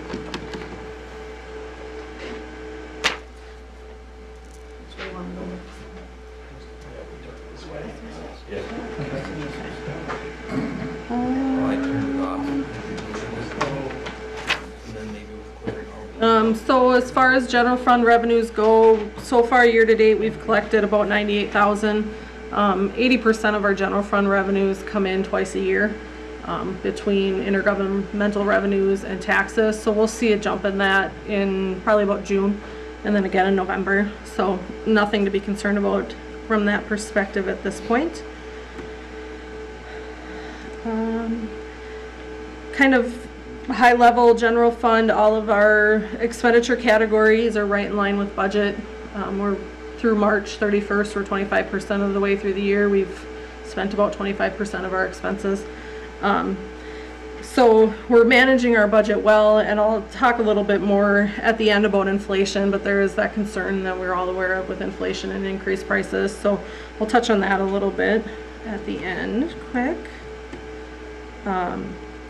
In my presentation, I just put a reminder of the 2022 capital projects. We budgeted about $286,000 in general fund capital projects, and then some of the additional projects that we'll be completing this year using different revenue sources, things that have already been budgeted, and then some of our ARPA money as well to complete some of those projects. I like to include just another quick graph about debt service, just a reminder of how we're going to see our debt service spike in the next few years, and then we should see it come back down after that. It's just a good reminder of kind of where we sit in total for debt service each year. So in our enterprise funds, which are funds that are basically designed to kind of support themselves, the utility funds, the liquor store, deputy registrar, I'll go through them a little bit quick again as well, but for the most part, expenditures are on track. I think we're managing our budget well so far with the first 3 months of the year. I don't really have anything major to point out on any of them at this point.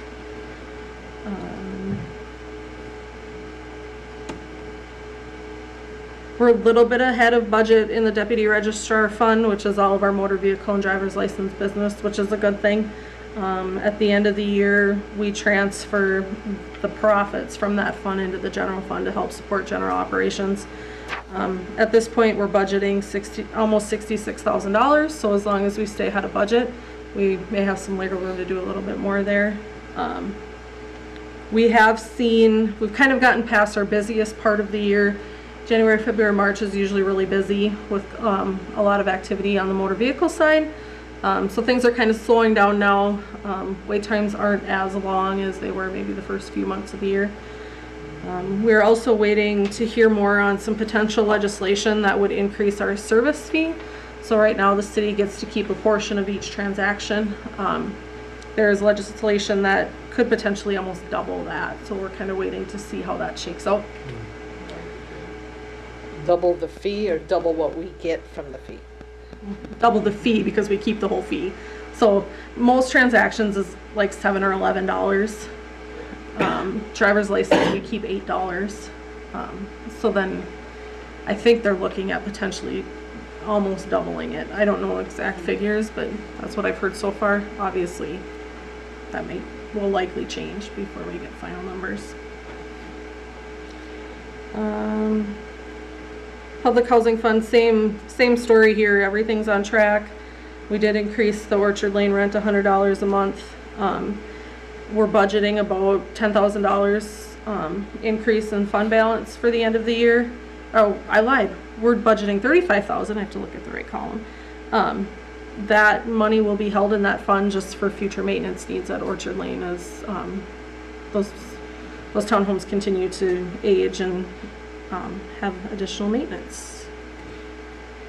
When can we sell them? 25. In 25? Yep.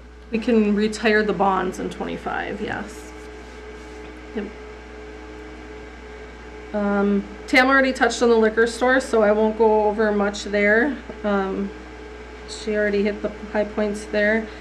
And then the fund inflation conversation. So Eric and I were talking a little bit about inflation and the impacts that we're seeing in the city. So I pulled kind of the two biggest pieces, our utilities and our fuel, and compared it year to date last year. So January through March of 21 versus 22.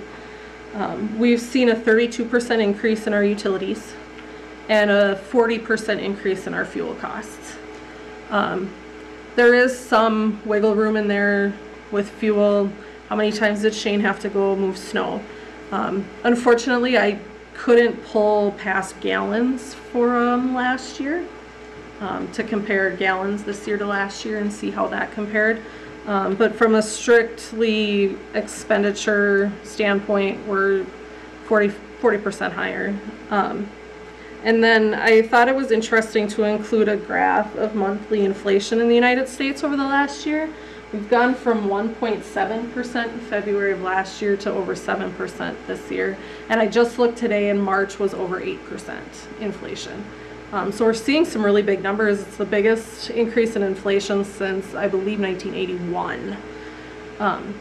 So while we're managing our budget really well right now, we do have some concerns with this inflation. When we created the budget last year, we weren't expecting 7% increase, 8% increase.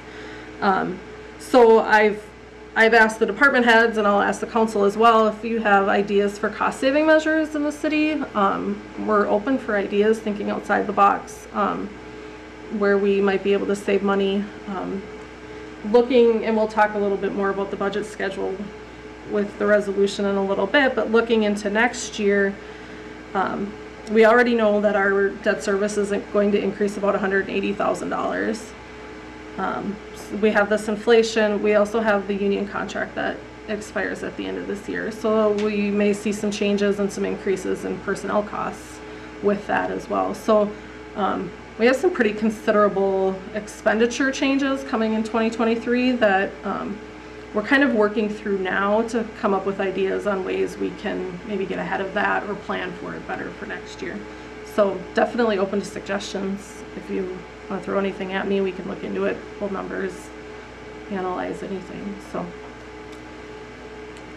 that is all I have really fast. Any questions? So Krista, are you telling us that we're going to be needing to have some belt tightening down the road here? Is that what you're essentially telling us? Yes.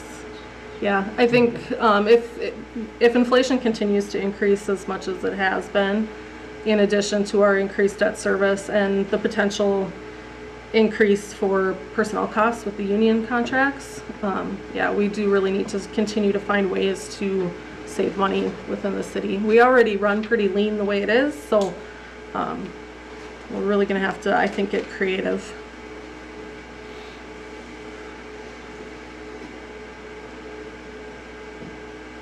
Any other questions for Kristen? And you haven't, as far as LGA, you're not looking at, from all sides, any significant changes there, what we're getting from the state? No, we haven't had any, I haven't heard any news on any changes for any local government aid yet. I believe the legislature's in session for another month or so, right? Is that what I read today? So hopefully by then we'll have some idea.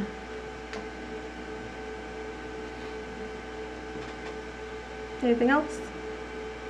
Thank you. Thank you.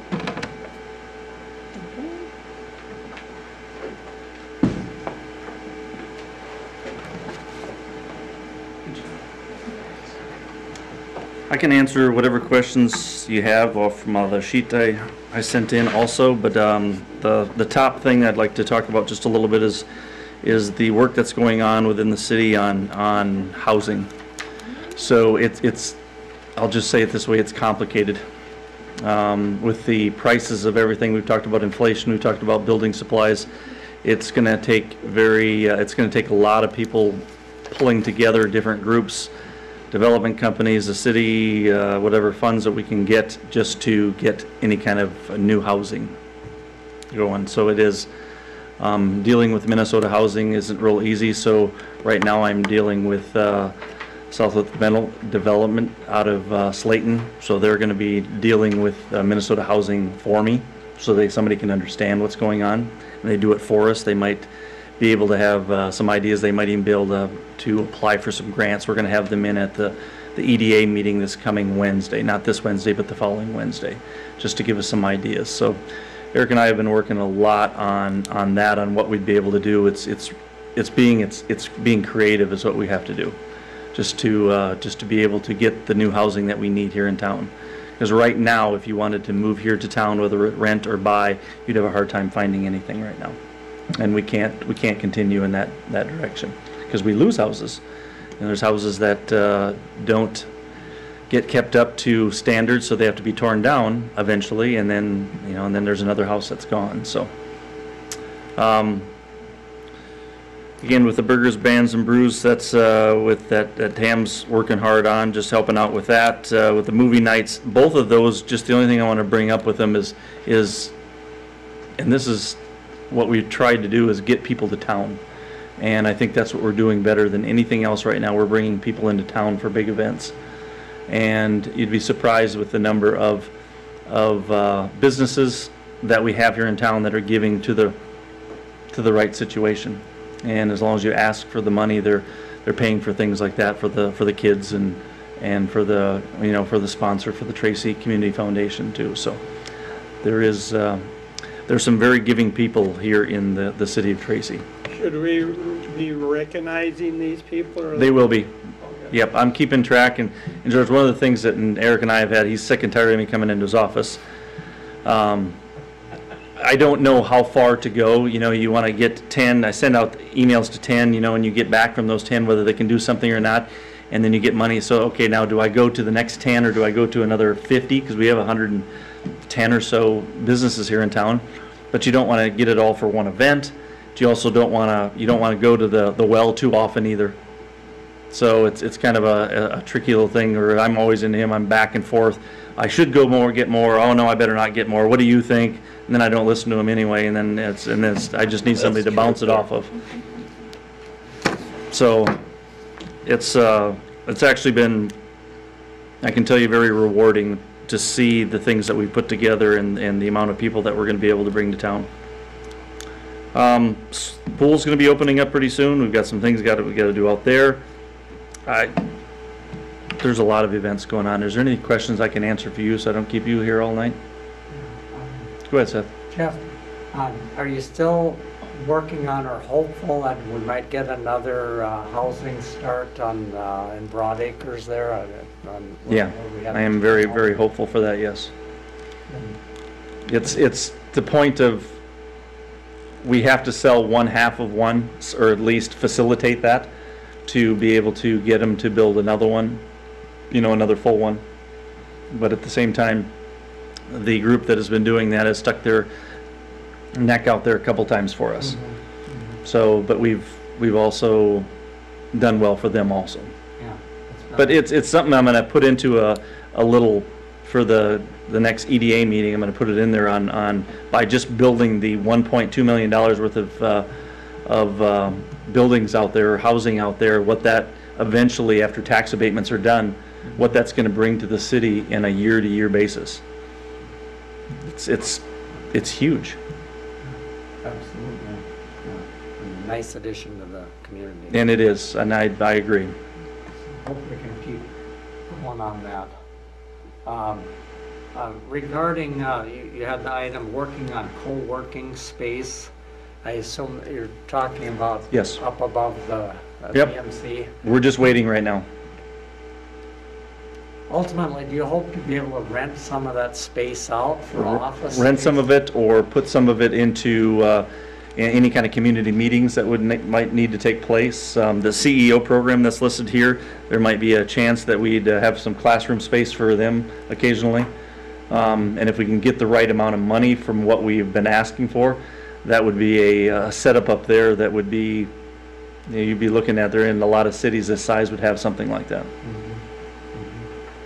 I noted that you've had a few people that have been dropped out of the program where the grant is working, the consultant is working Yep. with them on improving their online marketing, and you're accepting new applications now? We are.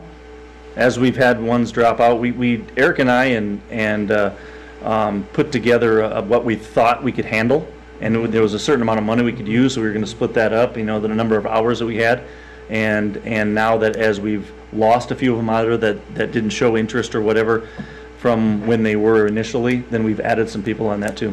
Okay, so is that currently an opportunity for people that they can still apply for that, or you have a slot or two open? They can apply for it. All they got to do is talk to us. Okay. Yep. Okay. We've reached out to a lot of people though. Okay. I mean, okay, good. Say, what date is are you having a pool sign-up day then for? yeah, I can't pool think of what registration? it's. 24th or 25th? I can't think of what day it is right now. I believe it's a Okay. Wednesday. It's 25th. 25th. 25th, Yep, okay, right. that will be fine. Okay, good.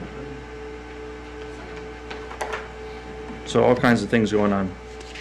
All kinds of exciting things. So, any other questions? If you need anything, let me know. Send me a message. It'll be a long meeting on the EDA a week from this Wednesday. So, okay. Okay, thank you. Thanks, Jeff.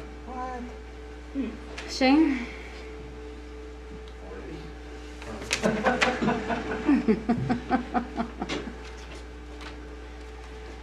good evening. Hopefully, I made it through my report all right. But we're kind of getting ready for the warmer weather, maybe. Next month, maybe it'll be warm, actually. But we had started washing the pool last week. The decks and the the main part of the pool, but so we had to winterize it Friday because it's going to get cold now. So so we'll resume that here. Looks like after tomorrow it's supposed to warm up now again a little bit, but we're planning on opening the park bathrooms here probably Wednesday morning the way it looks. So I'd say it looks like after Wednesday it's going to stay above freezing. So made it through one round of sweeping, like I said in there. A lot of tree pickup here the last week. Let's see, I got some more even after today's little wind, so I'm making a few more rounds yet this week. So AWAS project is most of the parts here are still waiting for one more pallet. I suspect that they might be putting some of the electrical lines in here this either late this week or early next week, based on what Excel's told me. It looks like a lot of rain this week, so I don't know if it'll happen this week yet the way it looks, but and a lot of project run around for Center Street design with Kyle and Tim, trying to figure out where everyone's sewer and water runs to. There's a few blocks without main there that's been a little tricky on where things might go. So a lot of it's not mapped, so do you have any questions outside of that? Shane, now that we're hopefully out of the snow season, how do the streets look as far as pothole wise? Are they average winter or? After all the work we did last year, there's a huge improvement as far as potholes go. There is a few blocks here and there that we have to address once it warms up. I think there's still a little bit of frost in the ground in some areas. A lot of soft spots. Some of the gravels we've struggled with, such as by the bus garage there. So the base is gone. I don't think there ever was a base, but there's some of those areas we'll have to address here when it dries up a little bit. But but it's done a lot of difference with that seal coating and overlays we did last year. So. But you are taking a look at that street by the bus garage, between bus garage and Greenwood Nursery. Yeah, we tried grading it last week, but say the grader sunk in about 3 spots. So I don't know. I think it might have made it worse, but I think it's firming up a little better now. But our plan right now we can't get gravel with the road postings very efficiently. So our plan is just grade that road base out of there that's currently there, which is black dirt the way it looked, and then putting some cloth down and then a new gravel base there, so you have something to build off of. It looked like they just dumped gravel on top of black dirt when they built that road, so it's showing now. So how wide is that road there? Because I looked at that too. And it's about half the width of Front Street. The bus garage is 50 feet or so. Is that all? Yeah, it's not as wide as you think. I would say the path is only maybe 20 feet wide. Is that just the part you're working with, or you're working with it all? Or? Yeah, because the rest of it's school property with the bus garage. So we're gonna fix our part, but they're gonna have to do some build up around the lots, surrounding that road for their lots to drain better. So have you reached out to them? Maybe they want to do it at the same time? Or? I've talked to them at the bus garage. They've complained about it. I know I've talked to Farber about it. He actually stopped in my office today and kind of talked about what we can do with it. Our concern was a county tile running under that, but Jeff said it was further to the south, so we shouldn't have to worry about that. But right now there's just no base there. The mud base is there's no support for anything. So we'll start there, and then You know, we can't do anything on private property as far as that goes, so, but we can try to fix ours up the best we can. How far is that street? It's 20 feet by how far? I'd say it's about half to 3/4 of a block long. Okay. I don't know how many feet it is, but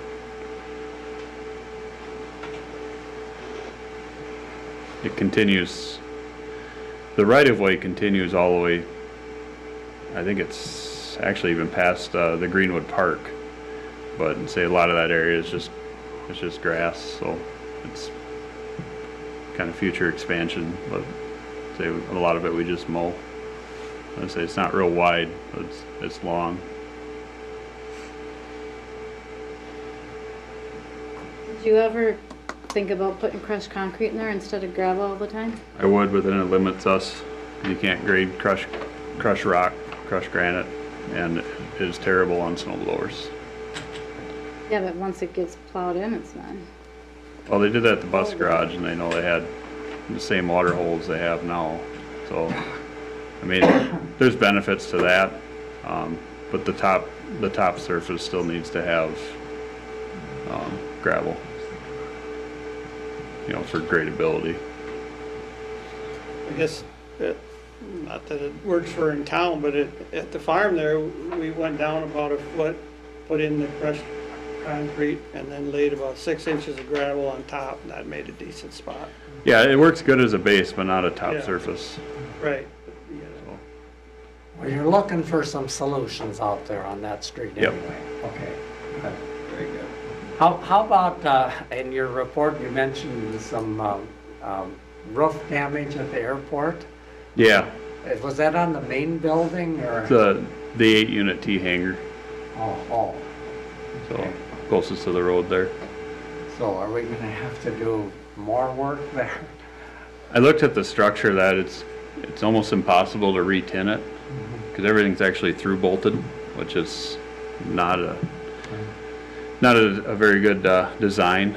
The only thing you could do is put purlins in the whole roof and rebuild part of the structure to accept tin.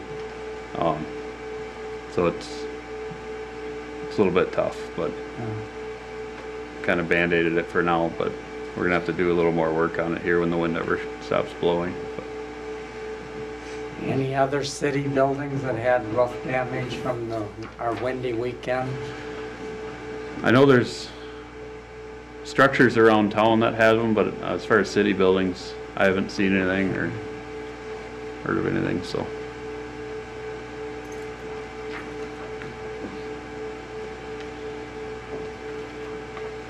Okay, thanks, Shane. Yep, you bet.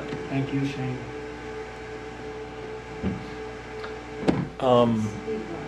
Yes, I got you. I did want to mention one thing, that is the city cleanup day is going to be on May 14th. I can mention it again. It'll be at the shop on, normally we do it kind of over here, you know, by the liquor store, but we're actually going to do it over at the Public Works shop on Highway 14 this time. I'll mention it again at the next council meeting as well, but it's May 14th. What are the hours? When does it start, Diane? 8 to 3. 9 to 3? No, I thought they moved it up. 8 to 3. Oh, that's right, we went earlier, didn't we? That's right, yeah, 8 to 3. The only other thing I'm going to mention, just from a big picture standpoint, because all the other information is in my written report, but, you know, I mean, we're almost at 9 o'clock here, and we're just getting on the resolutions, and that's not, I mean, that's indicative of what's happening right now. We're running pretty hot in terms of activity level and the staff. Everybody's working really, really hard. And in some cases, we've been short-staffed. And, you know, I thought a little bit about that, you know, in terms of what the pace is, you know, are we going too fast?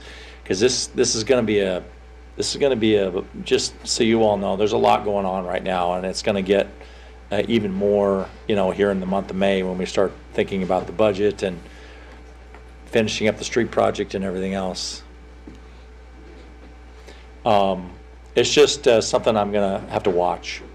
And so I might ask you about, maybe thinking about, certain things maybe we could try to move around a little bit or push off or something like that, because it's a lot, and you can see it in your council meetings too. You want to take a recess? Okay. You know what, let's just hopefully get through these next resolutions real quick. Okay. All right. The first resolution is what Ken Witt talked about 2.5 hours ago. But basically, this is a resolution authorizing the city to act as the fiscal sponsor for the community center. It just basically means that we're putting our name on the application to allow the citizens to collect money for the potential community centers, donations of which you've already said you support. And so ultimately, that's all this is. This is a request from the foundation board itself, for us to do this because they need it. So does this do it so that somebody gives $1,000, does it still go through SWIFT that they fill out like the tax paperwork? Yeah, it'll all be tax deductible. Yep, that's correct. So we're just like the intermediary of... That's correct. Okay. Yep, it just allows us to make the application and do what we need to do. Gotcha.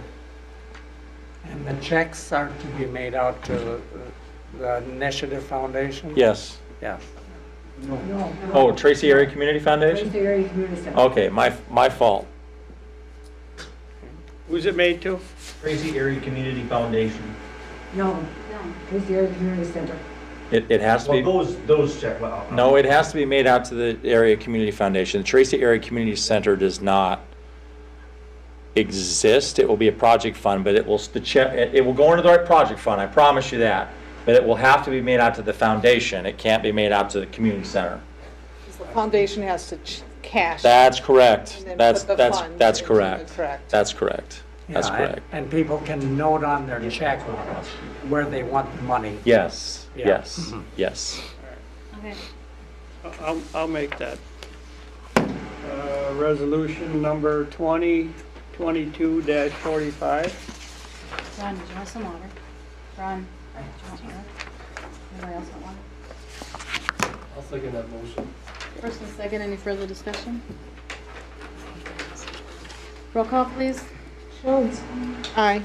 Teigs. Aye. Landay. Aye. Schmidt. Yes. Powell. Aye. Goodman. Yes. Mayor Carmen. Aye. Jason's going to come up and talk about the second one.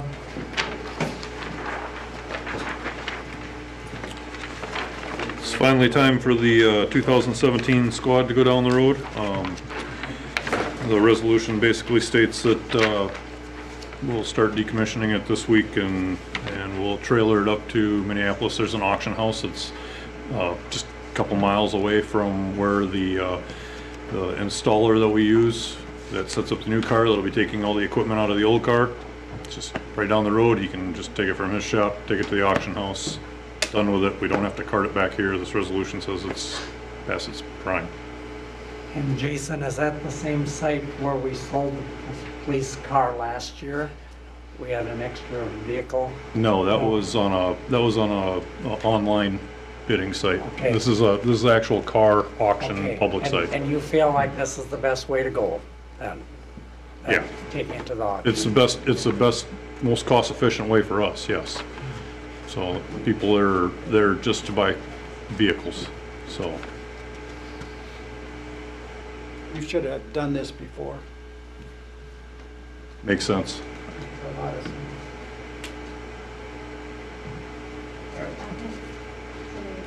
I'll make motion resolution 2022-46 for the public property no longer needed, the 2017 squad car. Second. First and second, any further discussion? Roll call, please. Powell. Aye. Goodman. Yes. Teigs. Aye. Landay. Aye. Jones. Aye. Schmidt. Yes. Mayor Carmen. Aye. Thank you. This next item is a request for a street closure that is for a street dance that they do. You may remember that we no longer require a license for a dance, but we do, because we eliminated that fee a couple of years ago. Thank you, everyone, for being so patient. you. I Thank you. apologize for the length. but we don't require that for a license for a dance anymore. We do require that people get permission if they want to close the street for an event like this, and so that's what this is. I'll make a motion to approve resolution 2022-47, request from Bonnie and Clyde's for the 3rd Street closure. First and second, any further discussion? Yes, Mayor, Council, who's going to clean up afterwards? Are they gonna do it? They will do it? Yep. Okay. Mike indicated that they would. Okay. And if they don't, for some reason, are we gonna have like a, what do you call that? Not a damage deposit, but, well, I don't know what you call it. I don't know. That's a good question. I'll tell you what, if we find out that that didn't happen, then I think I'm sure there could be some consequences for that. I'm sure that they probably will, because they Yeah, want to have. I believe it. I have no reason to believe that they would. Too, but just have Just a in backup. case. Yep. Yeah. The other question I have is glass containers. Are they gonna have glass containers at this dance, or? That's a good question. Bottles? Haven't in the past, it's always been cans and plastic cups. Okay. Yeah, that's a good point, though. We'll It make always sure. has been. We'll have a conversation with them about it, yeah. Okay. It's basically the same thing for boxcar days, Yeah. Yeah. so I wouldn't worry much about that one. It should just be a policy that if they're gonna have it outside, that they have to have cans or plastic. Yeah, it should be. Okay. Roll call, please. Linda, That'd be you. I didn't, what? Linda, Oh, aye, I didn't hear you, sorry. Schmidt, Yes. Teigs, Aye. Tao, Jones, Aye. Koopman, Yes. Mayor Corman. Yeah. Aye. The next item is, I realize that you just saw this recently, but what Peggy has discovered is that we're required to adopt it every year. So there really isn't any changes to the AWARE program policy, just a few minor little details. And so ultimately, this is just something you've already done, and we have a routine thing we have to do again. I'll make a motion to approve Resolution 2022-48 to approve the WARE program. I'll second it. First and second, any further discussion? Roll call, please. Tao, Aye. Koopman, Yes. Landine, Aye. Jones, Aye. Schmidt, Yes. Teigs, Aye. Mayor Corman. Aye. The fire contracts, there's nothing new on the fire contracts. It's the same thing as we do every single year, and it's per the schedule I think that Dale has put together in terms of the costs. And ultimately, there's no changes from previous contracts. I'll make a motion to approve Resolution 2022-49 to approve the rural fire contracts. Second. First and second, any further discussion? Roll call, please. Teigs, Aye. Koopman, Yes. Tao, Aye. Schmidt, Yes. Jones, Aye. Landine, Aye. Mayor Corman. Aye.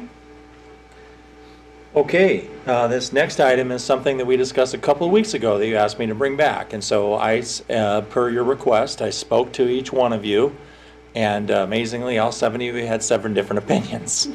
But that's okay. Those opinions ranged everywhere from we shouldn't be charging fees at all at the VMC under any circumstances to, well, we need to be charging them for their regular fee plus maybe some kind of setup fee for a couple $100s. Most of you felt that, generally speaking, as long as no one else was using it the day before, that they should be allowed to set up. The challenge for us is that it was, we had someone else that wanted to use it, and we basically told them they couldn't so that the chamber could set up, and so there's always going to be that issue sometimes. Generally, and that's usually the school, and it was in this case. Generally speaking, though, those kinds of activities are done at 7 o'clock or so. So our feeling is that in the spirit of what you told us, that we don't feel that you need to charge a setup fee as long as people are in there, after 7 o'clock. It just means that they can't start setting up, all day long. So what the resolution you have in front of you is basically a setup fee of 0 as long as people set up at a certain time. It was pointed out to me by one of you actually that this is similar to what the school does for their school gym. If you had an activity at the school gym, you could have it, and then they'd tell you when you can come in and set up. And so, I thought that probably kind of made some sense. Most of you felt that we should either not be charging fees or shouldn't charge a setup fee at all. So it's kind of in the spirit of what most of you are telling me. And so with that kind of outline, whatever you would suggest, I'm happy to do. But this was kind of the synopsis of where you guys were at mostly. So to be clear, the day of the event, it's the same. It's just not charging a setup fee. That's right. As long as they're in after 7. I guess I don't know if I want the hard thing of the after 7 p.m. If there's nothing scheduled, why would we make them wait until 7 p.m. versus? It's hard for them to set up. And I'm okay with that. If you could say if no one else is using it, you can come in earlier. But in this particular case, there was somebody that wanted to use it and had scheduled to use it. And so if that's the case, then it would be 7. If there's no, we could amend it to say, no, thank you, to say $0 setup fee if setup begins at 7 or later the day before the event. Setup could begin earlier if no one else is scheduled to use the facility or something like that. Yeah. And that's fine too. Yep. So in the case of the chamber specifically, I apologize, council member, that would mean that we would send them an invoice for $400 for the day of the event. It would be hard, in the case of the chamber, hard for them to get their people to come in after 7 to set up. I couldn't tell you that. Well, I could tell you that. Because there are other businesses that don't want to come that late to set up. I wouldn't come if I was in business. So we need to have a little bit of flexibility there, I think, to work with the chamber in good faith. I know Diane and you like straight cut lines, but it makes it easier. We do like black and white lines. We're trying to get a black and white line here so we know what we need to do. One size don't fit all, though. So you're not comfortable with the part that says that if nothing's happening that day, they can come in earlier? I'm thinking in the case of the school where they use it all the time, basically free anyway, so one day they didn't get to use it. Big deal. Would it fit underneath that if the school was in agreement, like they did this time, they agreed not to have their practice there that afternoon so that it would allow the chamber? Yeah, I mean, we set up. We could certainly say if it's available, available, or we could just say if it's available, and then in that case, if it's available, they could set up earlier, and in that case, we could work with the school or whoever else and see if that's another time that they wanted to do it. We know this date far enough ahead. The school could sure make. Well, and it's all going to depend on the years. Some years they might already be outside. I've got my rose-colored glasses on, but they might be outside by then. The problem we had when we had the sports show, and it's getting back to what George was trying to say, is we had vendors that could come in at 4 o'clock. We had vendors that couldn't come in until after 7. And the reason for that is because they are a business and they had to stay in that business until 6 o'clock. So I think the 7 o'clock is got to be an open end here. I think if we say it how you said, if it's available, that gives us that wiggle room. 7 o'clock or earlier if it's available. Yep, and we can always ask to make it available. Yeah. All right, I'd make a motion to approve. Oh, wait. Ooh. Oh, no, I can do discussion after. Gotcha. 2022-50, amending the fee schedule and adding the terminology that you said about setting up earlier. First and second, any discussion? Yeah, we had discussed about possibly because there isn't a charge for a half a day rent. Yeah, we could add a charge for a half a day rent for $200 if you want. Half a day for the full gym for $200. I mean, we had We could do talked that. about giving that as an option to rent the Yeah. gym for a half instead of the whole day if they didn't need a whole day. And I'm not talking just chamber, I'm talking anybody. Yeah, we could do that too. So would the 200 be for the full gym or? It'd be 200 for the full gym for half a day. Yeah, we could do that. Would you like to include that? I will include that in my motion. Okay, And I'll There you go. second that amendment. it's a friendly amendment then. Any further discussion? One other. The other thing that the chamber had brought up is, you know, like when they would try to do a fundraiser for Boxcar Days or whatever, and they do like their taco bar, you know, they can rent it for 2 hours for $50. Where did I see that? Yep.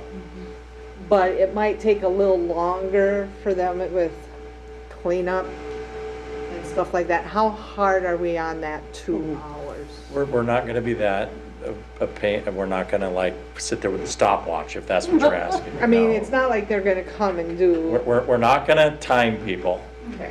We're not here when the engineers are here either on Sunday afternoon, so I have no idea Okay. what they do.